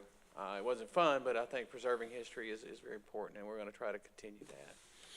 Yeah, absolutely. And thank you, Jody, for mentioning that. And right when the beginning of the pandemic started, I went down to Peggy Riddle in our museum and had a quick staff meeting with everybody, and I said, pull together, how did the county respond to the influenza pandemic 102 years ago? And they pulled together a briefing paper about that, and it's amazing. Churches were closed, schools were closed, assemblies were closed, theaters were closed. Something that was different was that the Boy Scouts would get on bicycles and have flyers that they would take out and distribute across the county. The news? That was the news updates. Yep, for the Boy Scouts. And our health director got the flu and was very gravely ill during that time. so the Denton County Health Director. But it was amazing having an early historical viewpoint and lens to see how things were handled 102 years ago, and potentially how things may have been handled here, and how they set up emergency hospitals over at what is now UNT, and how the different response that they utilized here locally kind of was somewhat foretelling of what were the journey and the path that we were going to be on those next couple of years. And so you're right, Jody, and I kept lots of things so that we would keep this for our archives, for lessons learned in the future. Matt. All right. Well, Judge, you asked us to hit some highlights on the public health response. Obviously, the pandemic was all hands on deck, but really we talked about the beginning and the unknown nature. And so that unknown nature began, our health department was accredited the third week in January of 2020. And our first case in Denton County was March. And so we were really celebrating a long journey of really ramping up our capacities and competencies in public health disciplines. And that culminated in getting to exercise that. We talk about health queries. You see, we talked about this information thirst and a hunger for what's going to happen. That's really where, at the very beginning, our epidemiological efforts were critical, and those efforts continue today. Even though the disaster declaration is over, we're not resting on our laurels. That continues. The Medical Reserve Corps is something that's important. We're going to be talking about that, but that was an asset that was augmented multiple times, and we'll talk about that in detail. Really just a snapshot as we're ending this disaster. The snapshot, 782,000 cases. These are cases that were demonstrated with a positive test result. We know there were many, many more. There are a lot of people that had COVID that didn't get tested or chose not to be tested. Either at the very early on couldn't get a test, or just a few weeks ago it has become a very routine infection, and it is not anywhere near as deadly as it was at the beginning of 2020. So obviously the virus has changed so much, and we're all thankful for that change. And yet those cases did exist, and it was a lot at the beginning. 930 confirmed deaths in Denton County. You see the testing. So we started with testing. Testing was such a struggle, as we all recall. And really, this is where we kind of have to pause and give a shout out to purchasing. We really struggled with accessing the resources early, and yet we had some creative workarounds. We had a partner, someone I had worked with previously, a physician at Texas Tech in Amarillo, and we worked with his department and the School of Pharmacy, the Texas Tech School of Pharmacy in Amarillo, and got them to actually manufacture the viral transport media. I don't know if you remember that, but Texas Tech started to do that for us, but that went for about 10 days, and they were commandeered by the state. So Governor Abbott found out about this success, and it was no longer our resource that we were working with, it was the state's. So I think it's hard for the public to realize how, looking back on this now, how the true struggles to get that testing and to get the equipment to do the testing. And you know, our first case was COVID here in the county was over in Double Oak. You know, and I remember, I'm glad Mayor Donnelly's here. I remember calling him. I was calling each one of the mayors as they got their first new case in their jurisdiction, letting them know you have a case, so they could gear up for that. But the supply chain on medical supplies, and Scott, kudos to you and your team for going through that. And everyone came out of the woodwork and was all of a sudden a vendor. Yeah. Right. Everyone was an expert. Everybody was a vendor. All these people I'd never heard of were a vendor, or I didn't know of, were all of a sudden a vendor. That's wanted to sell stuff. Another shout out in addition to Texas Tech. So my next door neighbor at the time was a molecular biologist at Texas Woman's University, and we were separated by the fence, and we were shouting and greeting to each other over the fence. And I told him my story about my Texas Tech friend and how they had been a partner. And I said, man, are your labs up and running? And he said, well, no, why do you ask? And we talked about the recipe for this viral transfer media. And he said, I think we can do something about that. He texted me an hour later and said Texas Woman's University was going to begin. And so we spent another month being supplied these resources by Texas Woman's out of their biology department. Really an amazing partnership. And it was these things that happened because of relationships. And Judge, you've already talked about that. But because of relationships, our county really was able to respond when other counties continued to struggle. You see, these testing clinics, it's so difficult because we couldn't get the laboratories the throughput.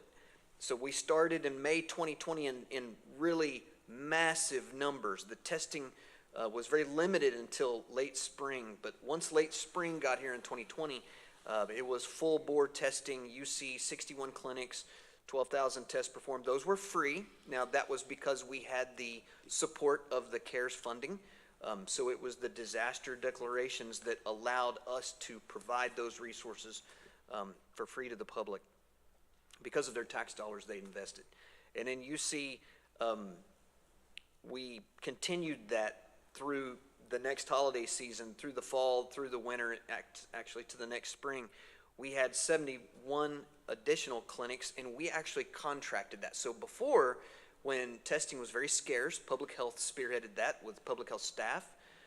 We, again, prioritized the resources, but later on, we did contract those services so we could focus on the vaccine response. You can see the call center. That was something, again, communication being key. 165,175 incoming calls were handled by volunteers and contract staff. The MRC volunteers operated the call center early, so the spring to summer of 2020, with 25,000 incoming calls. So imagine volunteering for a call center in a pandemic. Those are angels if there are any. To volunteer for a call center when people are frustrated, they're worried, they're fearful, to answer 25,000 of those phone calls is a miraculous event. And again, you can see English and Spanish, and then we, because of the CARES dollars and ARPA dollars, we were able to contract with staff. So we hired contractors specifically because we needed to task those volunteers elsewhere. The software, we've talked about this before. Again, shout out to Department of Technology Services, to purchasing. We were able to procure very early on a software architecture that provided us accuracy, timeliness, and really almost an error-free approach. When you heard horror stories of different counties and different cities across America, the vaccine problems, people getting double and triple booked or using the same voucher for an entire family, that simply didn't happen here, and it's because of our software solution. The use of iPads, the way we use the QR codes that could not be transmitted to another person, that all was a paragon of efficiency and effectiveness. And that went from the very, very beginning when vaccine was so scarce to massive, massive vaccine responses at TMS. Although some people tried to sell their place They in did. line. They I mean, tried it to, was when like we would catch them. In fact, they tried to sell their place in line. I want to give Entrepreneurs. I want to give that's right, entrepreneurship in its worst form, right?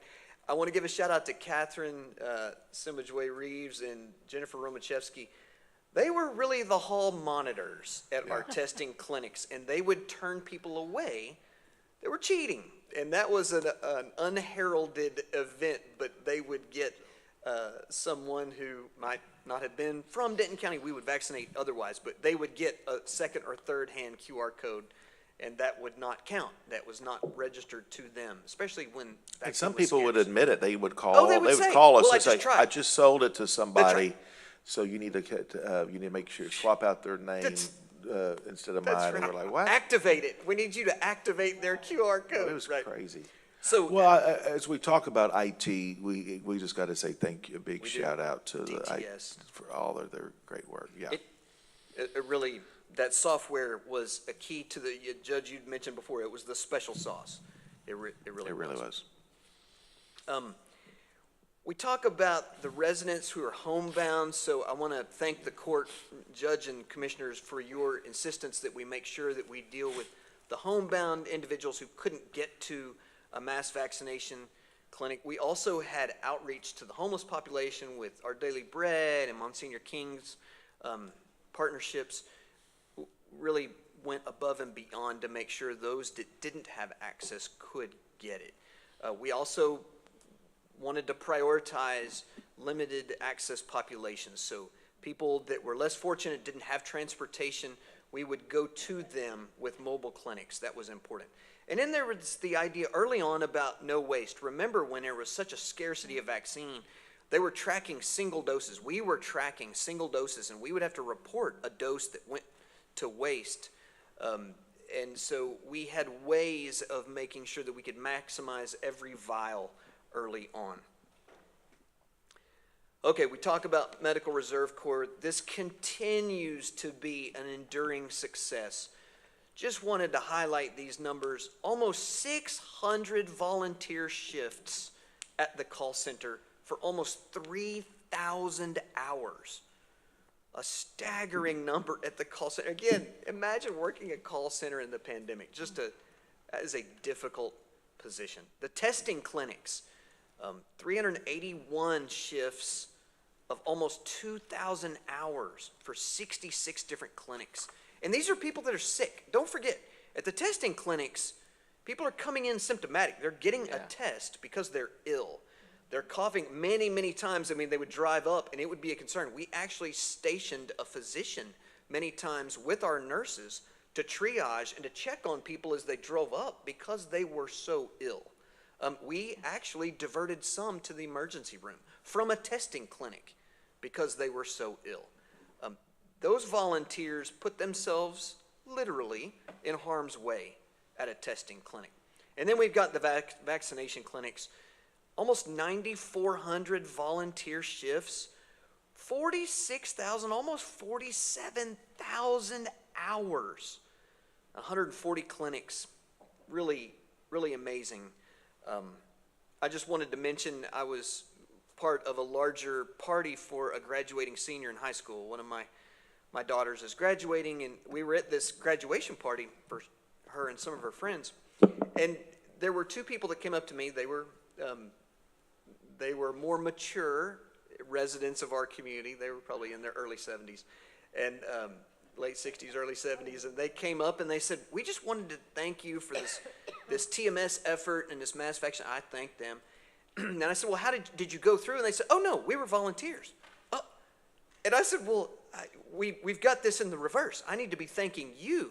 And they said, "No, it was efficient. It was effective. We were so impressed by the process." And I said, but you're missing this point. It's because of you and your hard work that we could achieve this scale. And it was fun to celebrate them and really be able to thank them for their hard work and their process. Again, these volunteers, the muscle behind the projects, for anybody that went through TMS knows the volunteers were joyful, they were helpful, they were very compassionate, and it was very impactful for people who were still frightened coming through. They didn't really want to get a shot. They didn't really want to get a shot in their car. They didn't really want to get a shot in their car with thousands of other cars. It was sort of an imposing event, and it could be scary for people. Nobody likes needles. And yet these volunteers with smiles and with this approach, it was a lifetime experience that I know our staff won't soon forget. And we just want to thank you for your support and dedication to that effort.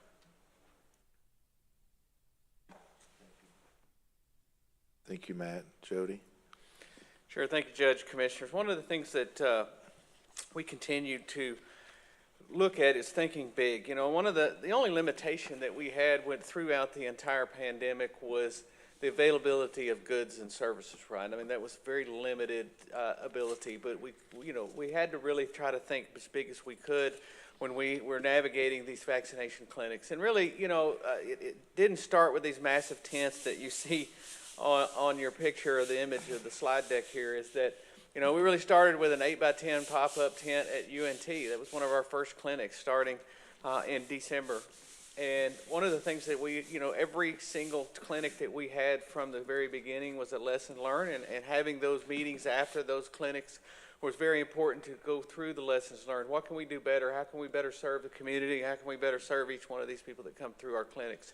And how can we speed it up? How can we reduce the impact of things that slow down? That's where a lot of this software came in. That's where the QR codes came into effect. We said, hey, we need bigger tents that you can drive under. The weather was effective. And everything that we did was looking at how can we make it better? How can we make it bigger? And that's where really at the point where Texas Motor Speedway mega vaccinations clinics came into mind. We said, hey, we had the first ones at UNT. We had a few there, one at Louisville First Baptist Church in Louisville, and then we had some at C.H. Collins. And we got as big as we could possibly get at C.H. Collins to be able to hold the number of cars and the number of people queued in the line to go through the tents. And it's just a safety mechanism for that. And we were only saying we could only do this many people per day there because we just couldn't queue them in the line. We couldn't back up traffic along 428 or Loop 288. So we said, we've got to go bigger. And that's when we really looked at Texas Motor Speedway. Our first clinic was on December 28th of 2020. And we ran clinics all the way through March of last year, or this year. Making those 432,000 total vaccinations given across all the vaccines for the last 3 years. I mean, that's impressive. And a lot of those, and majority of those were given at Texas Motor Speedway. The planning of the mega clinic, well, I think the key word is in the word planning. From the beginning, we used the incident command system. But, one thing about emergency management, one thing about public health, they've always planned. They've exercised and they've planned.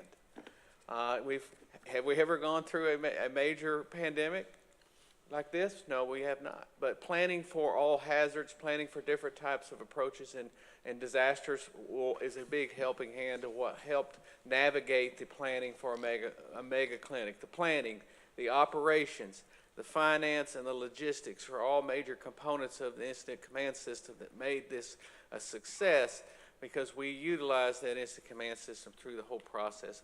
We had 16 lanes, over 10,000 recipients per day were being served out of the Texas Motor Speedway Mega Clinic.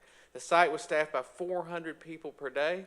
That's around 200 per shift. These were, 14 to 16-hour shifts, and then we had to close out. Start the day was set up, close out the day was tear everything down and put it up. So it was very exhausting of a long 16 and sometimes 18-hour days. And you can see that when we hosted those mega clinics at the Speedway, it was in January and February and March, and it was really great.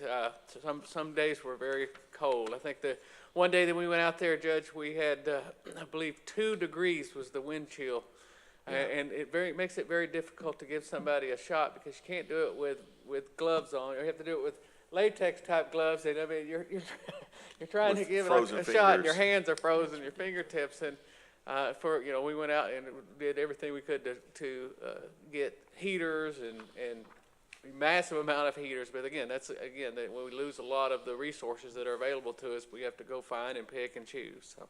I think it's important to note that within hours of us opening up at Texas Motor Speedway, the White House called down and wanted our operational plan, our aerial footage, and all of that we sent up to them because they ended up modeling the different clinics, the federally established clinics, after what we did at Texas Motor Speedway and the footprint that our emergency services and our office put together. Yeah, and to touch on that, we had the largest vaccination clinic in the U.S. And many people came and called and said, hey, how are you guys doing this? How in the world can you make that work? Where do you find the staff? We can't find staffing. Everybody's out. Well, we said, we had volunteers. And I know you heard the judge say this, and you heard Dr. Richardson say this, and now you'll hear me say it, that there's one secret sauce to Denton County that no one else has. And that is truly the relationships that were established before this pandemic. That's the key. with our municipalities, with our private sector partners, with our department heads, with our elected officials across the county. That's the secret sauce that we always told people, is how do you make it happen? That's the secret sauce. It's not trying to figure out who's the mayor or who the city manager is or who the fire chief is after the disaster. It's having those relationships prior to the disaster. Exactly. So one of the things that at the planning of the mega clinic was that, we had a lot of partnerships. I talked about those partnerships or those relationships, but, in TMS, we were able to use the inside for a major command post with FEMA, county, other volunteers, city of Fort Worth. They monitored traffic flows. We had street, highway camera systems up in the emergency operations center there in the speedway, so we could manage that or watch and make sure that we weren't impacting outside traffic outside the motor speedway. Were we affecting 35? Were we affecting 114? How do we move these things quicker and faster through our system, not to create problems outside of the speedway or the clinic? And the good news, it took most people longer to get out of the vaccination than to get in. That is because they had to wait their 15-minute observation period. Obviously, safety protocols were very important, and that was a big part of planning and operational level, is to make sure that, it was safe. Because you have a lot of people that are, first of all, trying to navigate a cone maze to get into the facility, but then they're also, a little nervous because they're fixing to get a shot. And they don't know how that shot's going to react. So you're dealing with somebody that's already nervous and trying to navigate a cone maze, and then they're concerned about, did they have all the paperwork they needed? Did they get the paperwork they needed? What's going to happen an hour after I get this vaccine? There's a lot of those anxiety was high when you're trying to navigate. They may not have been out and about much because they may have been quarantining and been very homebound. And this is one of their first outings for many people. That was a big part of planning. We recognized that, when we planned all this, somebody finally said during a planning meeting, he said, well, they've never done this. A lot of these people are going to be nervous, and we had to implement that into the planning and operational levels of this, is dealing with the anxiety of staff that they are anxiety of people coming to get their shots that they may have. I'll say next slide here. And Dr. Richardson talked about the QR codes. I can't stress that was another saving grace of the speed of this clinic. We would have never been able to hand somebody a form to fill out at that time that they arrived and expect them to fill out a 2-page form by the time that they got to the third tent. So we had 3 tents set up. The first tent was check-in. That's where you brought your QR code. It was scanned by an iPad. You verified your driver's license, and then you moved on quickly to the second tent. The second tent is where they evaluated and asked questions about any conditions that you may have, any heart conditions, any previous issues that you may have had with vaccines of the past. And once you got through evaluation and a medical evaluation, you moved to the third tent where the EMS staff or nursing staff was actually providing you with the vaccine at the third tent. We continue to move those people on after that to a waiting area. There was a 30-minute waiting area and a 1-hour waiting area. So we evaluated those people to see if they're post-vaccine, if they had any reactions. And again, that had to be staffed with ambulances, fire trucks, and we had partnerships with all of our representatives, fire departments and police agencies through the county, but especially want to thank Fort Worth, and as the Texas Motor Speedway is in the city of Fort Worth, Denton County. But they really laid out a lot of resources and supported this clinic and supported Denton County, and we appreciate the support that they provided.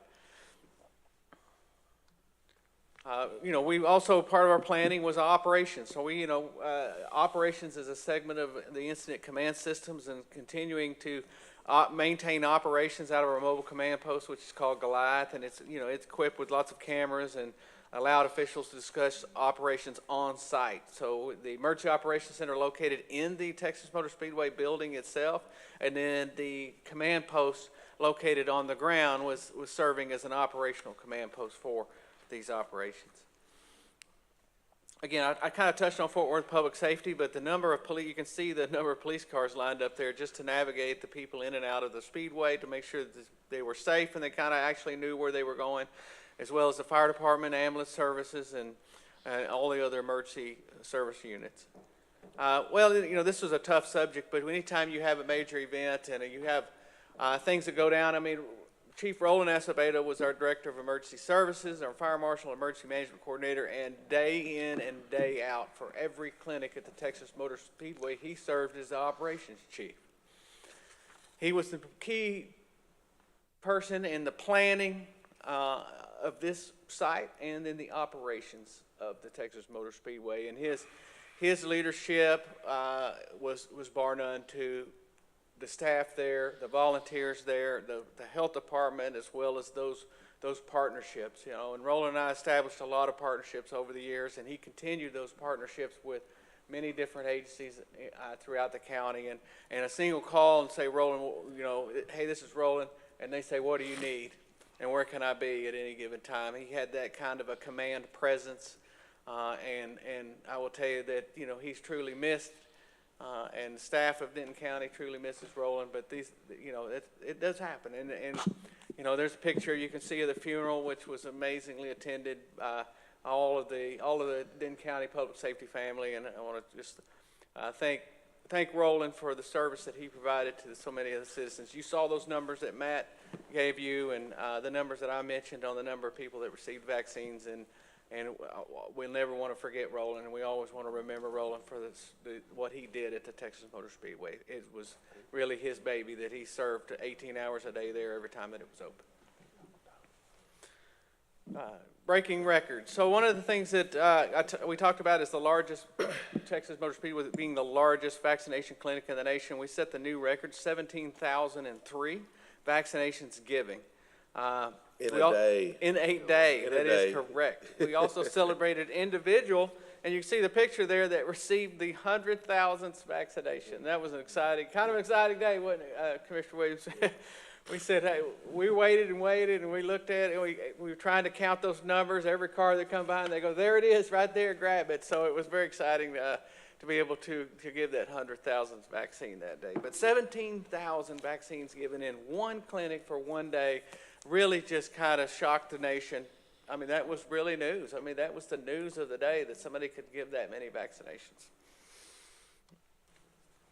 Of course, we had a lot of visitors that came by. They wanted to see how in the world did you make this happen, how things work. We had, you know, Senator Tam Parker, State Representative Lynn Stuckey. We had the Chief of the Texas Division of Emergency Management, Nim Kidd. Dallas County Judge Clay Jenkins came to look. Former Tarrant County Judge Glenn Whitley was also there, as well as former Mayor Betsy Price were among a lot of the officials who visited Texas Motor Speedway.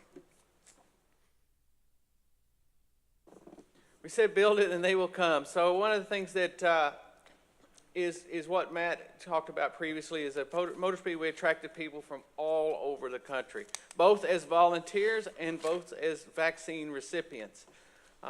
You know, we had people from, one volunteer all the way from the state of Washington.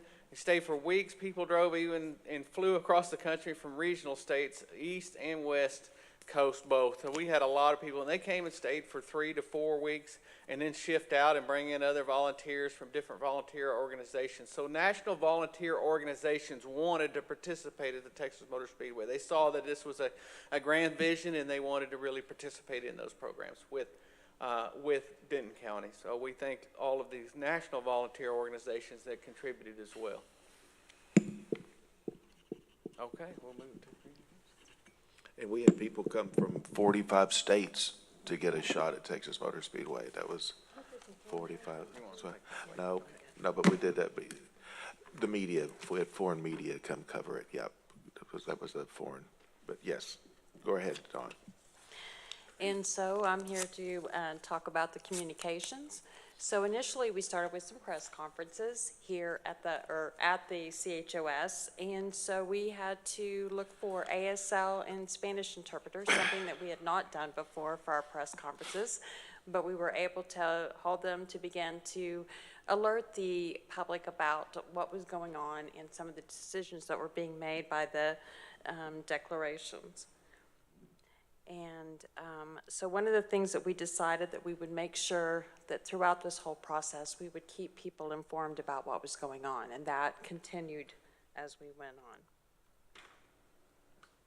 And so we began to have a lot of outreach by the media, And I can honestly say that the judge probably has not given so many Zoom TV interviews in his life.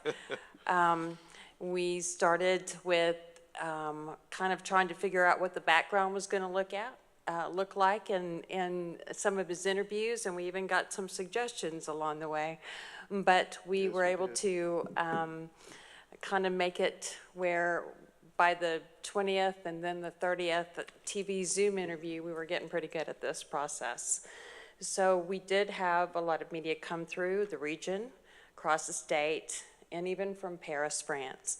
And that was quite an entertaining conversation with them to kind of get their perspective on how we did things in the U.S.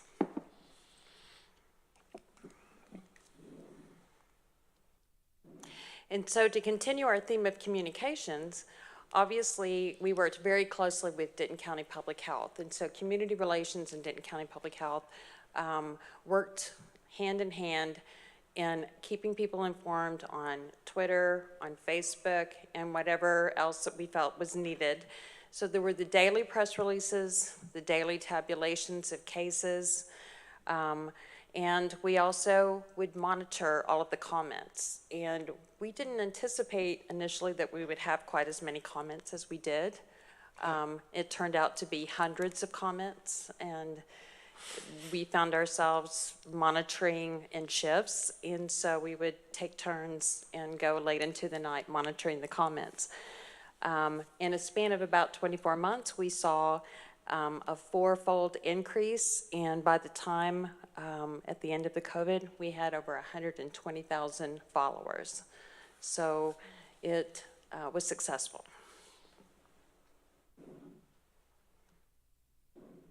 So we also had a lot of PPE that we not only ordered to have available for county employees to continue their jobs as needed, but also we worked with our first responders and area cities to ensure that they had the proper PPE to continue their work and to maintain their safety. We also worked with the nonprofit organizations. By the end, we gave out over 1.25 million masks, gloves, gowns, goggles, hand sanitizer, you name it. And speaking about hand sanitizer, we had some interesting donations. Several companies decided to kind of change their distribution model. And one, Mary Kay, went from makeup production to hand sanitizer, and another one was a whiskey distillery in Louisville that went from whiskey to hand sanitizer. And that actually reminds me of an interesting conversation. We needed to make sure that the hand sanitizer that we had been given was out of our distribution center by a certain time because it was getting hotter. And we didn't want anything to happen, so we needed to make sure that hand sanitizer got out the door quick.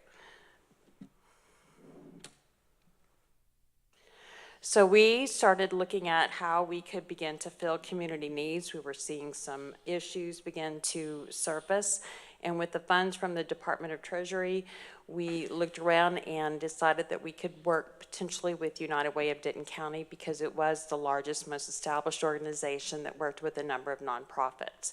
And so that started what has now been a 3-year partnership. In the first 4 months of the pandemic, Denton County Cares provided about $1.2 million in grants to a total of 32 local nonprofits. And what that entailed was that we were able to help them with everything from expanding the refrigeration. We had a lot of food pantries that did not have refrigeration, so they couldn't store nutritious foods or meats or anything like that. We bought food trucks. We ended up assisting with helping to buy the basic necessities of diapers and formula for families. We helped with telehealth visits, utility assistance, you name it. We received additional Treasury funds. So we received $23 million for our emergency rental assistance program, the first one, another $8 million for ERA 2, which is going to be completed this summer. We received $172.3 million from the American Rescue Plan. And of those, the food-related and housing expenditures include $11.2 million for ongoing food box program, $6.2 million for COVID prevention, $670,000 for protein grants and other programs, just to meet the needs in Denton County. Speaking of feeding the hungry, we developed Feeding Denton County in August of 2020. We looked around, talked with a large number of growers and people within Denton County to try to find somebody that might be able to help us with this, providing fresh fruits and vegetables. What had happened was that the food banks that were providing these fresh fruits and vegetables, the demand was so high that by the time that Denton County food pantries were receiving these items, they were unedible. So they would have to throw them away. And so consequently, a lot of our food pantries were only able to give out canned goods and rice and beans. And so we found someone who was a local grower and was offering a competitive low price. And so we started this program with a Denton Creek Farm, and now at this particular point, we have delivered approximately 468,917 food boxes since August 2020. And this program is slated to go through December 30th. And so currently we're delivering about 3,500 boxes per week. Eviction prevention, funds from the CARES Act, ERA 2, ERA 1, and ARP have assisted Denton County families who are facing eviction and homelessness. And we have assisted approximately 11,641 households. With approximately 362,700 households in Denton County, we've helped about 3% of households with an estimated average amount of about $3,822.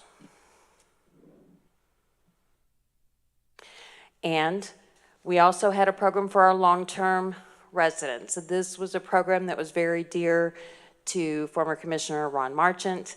And so what we did is we created bags that contained everything from a teddy bear donning a Denton County Cares t-shirt to a warm blanket, lotion, hand sanitizer, the kinds of things that would show these residents who had been within their long-term facilities for many months without any visitors, any connection with their family.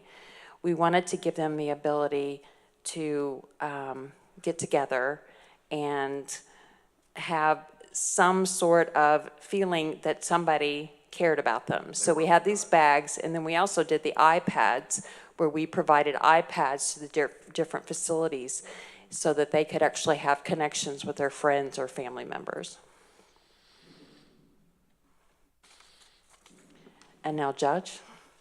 Well, thank you, Dawn. I want to, Commissioner Mitchell just left, but she's a long-term Rotarian as well as I am. And Rotary, one of the core principles of Rotary International, our 32,000 clubs around the world and 1.3 million members, is disease prevention, disease eradication. And currently they've been working for about 30 years on polio eradication. We're almost done with polio, but this is a photograph here of one of our past district governors, Gerald Robinson, who worked with our office and the 13 Rotary clubs across Denton County to serve as a volunteer bank for MAD and for the vaccination clinic out there. And I'll tell you, as we're going through this, I was remembered how my sweet wife Ginger tried to register many times to be a volunteer out at TMS, and she never could because the volunteer slots were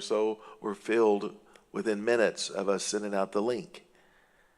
Did you hear that? In the middle of a pandemic, the volunteer slots here in Denton County were filled up with people waiting to get in line to volunteer. Not only to get a vaccination, but to volunteer. And I think, as Jody said earlier, it just really speaks to the relationships and the trust and esteem that the county had and the credibility that the county had, that people were wanting to volunteer. But the Rotary clubs across the county, we're a core volunteer group, and I want to give a shout out to all the volunteers from Rotary International that came across, and Jim Mall, actually from our club, actually was one of our volunteer coordinators, and he'd recently retired, and I asked him to help out at championing some more folks to help. So I want to say that. I love this next slide that Don has here, and this is our co-serve chuck wagon, and our friends and neighbors at co-serve came out and served breakfast and lunch on our days out at Texas Motor Speedway in the cold and in the rain and even when it was hot. They were out there at all different kinds of weather, helping. And I want to give a big shout out to co-serve. And in closing, I want to thank some of the departments that were critical partners to our success. We can't say enough about our information services, information technology. They did such a great job, Kevin and his team, with all the different software programs that we kept throwing their way and that we kept procuring, and how that we would and how they would set up and create. Many things were off the shelf, and many things were customized and made, and all the different reporting.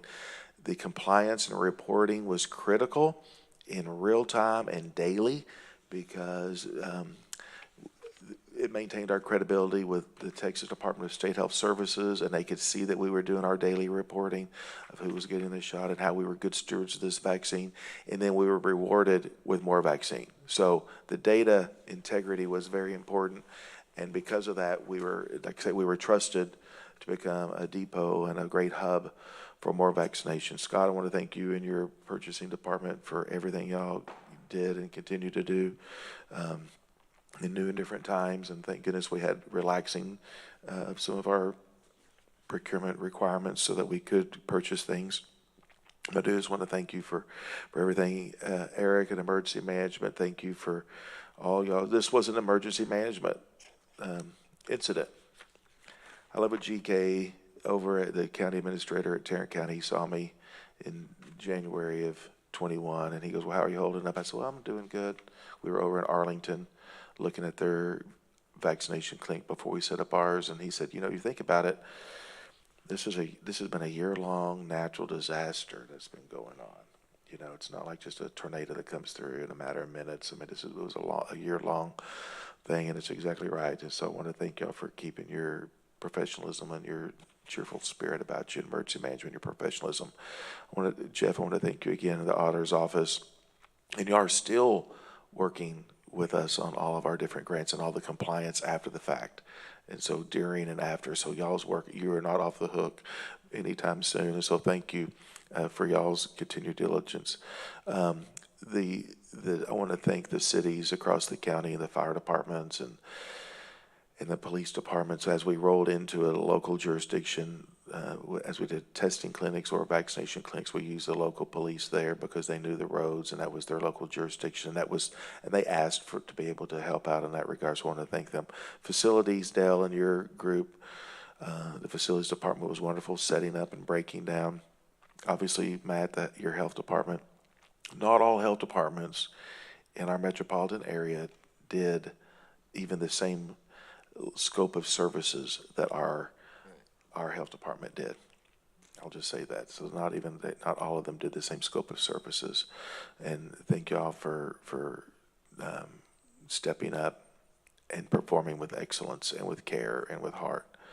Our road and bridge department was even involved in our clinics out there, repairing the parking lot out there at Texas Motor Speedway because of all the increased traffic and the ruts and the potholes and everything that we were creating. And even Road and Bridge was involved in that. Don, your community relations, thank you for all the hundreds of hours that you put in, even to put together this presentation. I said, Don, let's put together a presentation where COVID's over. Let's pull together the greatest facts and figures. And thank you for working over the weekend and last night, even to pull this together. The fact that you compiled this with the help of Jody and Matt and myself, it speaks to, it's just a continuous testament of all your great efforts. We couldn't have done it without you. I would like to thank the other officials and departments that volunteered and helped out at Texas Motor Speedway. It's amazing across the county. You look up, there's people from the district attorney's office and so many others that were there that were willing to help out, and other cities. You look up, there's city managers, department heads, sanitation departments, people out there, large and small, from the city of Fort Worth to Shady Shores, their mayors, council members, staff, working and in large and small efforts out there is unbelievable. I would like to thank Dallas County and Tarrant County, the judges in particular, and their health directors for working with myself and our team and Matt and all the communications that we maintained, open dialogue between Dallas and Tarrant. I really want to thank both those judges, and we all handle things differently. We did, but we handled the same problems, but many times we handled them differently. But we always had to maintain a spirit of friendship and partnership together. I'd also like to thank the North Texas Commission and the Council of Governments for their communication methods, and they helped bring different parties together along with the Dallas-Fort Worth Hotel Association. I'd like to thank our delegation, and also a special note to Senator Nelson and her great efforts. She always took my call, and if she didn't take my call, she'd call me back within minutes. As busy as she was through all of this and chairing the Senate Finance Committee and all the burdens that they were dealing with on a statewide level, Senator Nelson was great to me personally and to Denton County, and I want to thank her and our entire delegation at the time. Those in office really did an excellent job. TMS obviously could not have done the graduations or the clinics without our friends and partners over at Texas Motor Speedway. And I also like to thank Denton County Transportation Authority. I learned something through this. You have meetings at 4 o'clock on Friday afternoons. People are very decisive Friday afternoons at 4 o'clock when you have a Zoom call because they want to move on with their life. And DCTA was one of those agencies when we set up TMS, we wanted to have curbed door-to-door service for anyone, regardless of income or mobility access in Denton County, and that's exactly what we set up with DCTA and SPAN and the Rotary Club, so people could ride with a Rotarian if they needed to, depending on their location and their ability. And DCTA was one of those, and we had a call on a Friday afternoon. And we believe that we were the first county in the United States of America to have curb-to-curb and door-to-door accessibility to a vaccination clinic, and it would not have been done if it wasn't for the partnerships between DCTA, SPAN, and our Rotarians. I want to thank them. So finally, I just want to thank a core group of what I would call friends and colleagues, and Dawn and Jody and Matt. Thank y'all for all y'all's efforts and many long hours, and I know that y'all saved countless lives throughout your good efforts these last few years, and I just want to take this opportunity as we wrap up COVID-19 and just thank y'all on behalf of the million residents we serve and the people across America who came and utilized our services here in an excellent way. And people said we were the Chick-fil-A. They said, who set this up, Chick-fil-A? Because of the efficiency in which we set that up. And I said, no, it was just a great local team effort. So I want to thank y'all for the credibility and the professionalism y'all added to this process. So thank you. Thank you so much. All right. Hearing no other action, thank you for that report. I thought it was important to memorialize that. Let's go to item 13. Speaking of COVID, this is approval of the United Way of Denton County Incorporated funding request to fulfill the allocation of American Rescue Plan for housing assistance, nonprofit assistance, and food assistance due to COVID-19 and any appropriate action. The chair will move for approval. Second. Second by Commissioner Falconer. Any discussion? All in favor say aye. Aye. Any opposed? Motion carries unanimously. Next, let's go to item 17, which is community updates. Commissioner Williams. No, sir. No report, okay? Commissioner Falconer? Yeah, just a couple. So Little Elm's got Lakefront Kids Try, which I assume is it's a slide, bike, and run at the Cove on the 21st, 7:30 to 11:30 a.m. Colony Summer Kickoff at Nebraska Furniture Mart and May 20th, 11 a.m. Carrollton Chalk Art Festival, May 20th, 10 to 3. And Frisco Music in the Chamber, May 19th, 8 p.m. at the council chambers, and I think that's all I've got. Okay, thank you, Commissioner. Commissioner Edmondson? You noticed on this presentation that one of the businesses that received a business grant from us was the Ranchman Cafe in Ponder.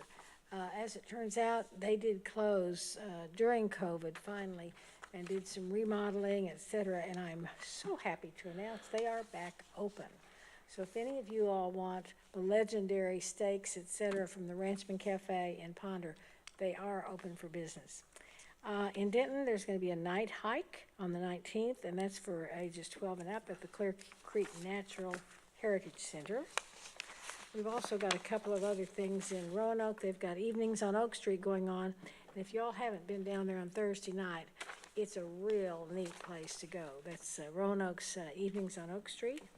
In Trophy Club, they have a dynamic discs golf tournament with discs, not golf balls, and that's going to be on the 19th from 8 a.m. to 7 p.m. at their Trophy Club Park. They also are having a POW MIA ceremony on May 20th at their Veterans Memorial. They're going to have POW and MIA veterans, guest speakers, and more. And I think that's just about everything from Precinct 4. Okay, thank you, Commissioner. All right, I have no report today. Let's go to item 15A, that under Texas Government Code 5510745A1, personnel matters affecting the county advisory body. Closed meeting to deliberate the appointment, employment, evaluation, reassignment, duties, discipline, or dismissal of a member of an advisory body to with the Denton County Commissioners Court appointees to the Denton County MHMR Center Board of Trustees and any appropriate action. And it is 11:34, and we're in executive session.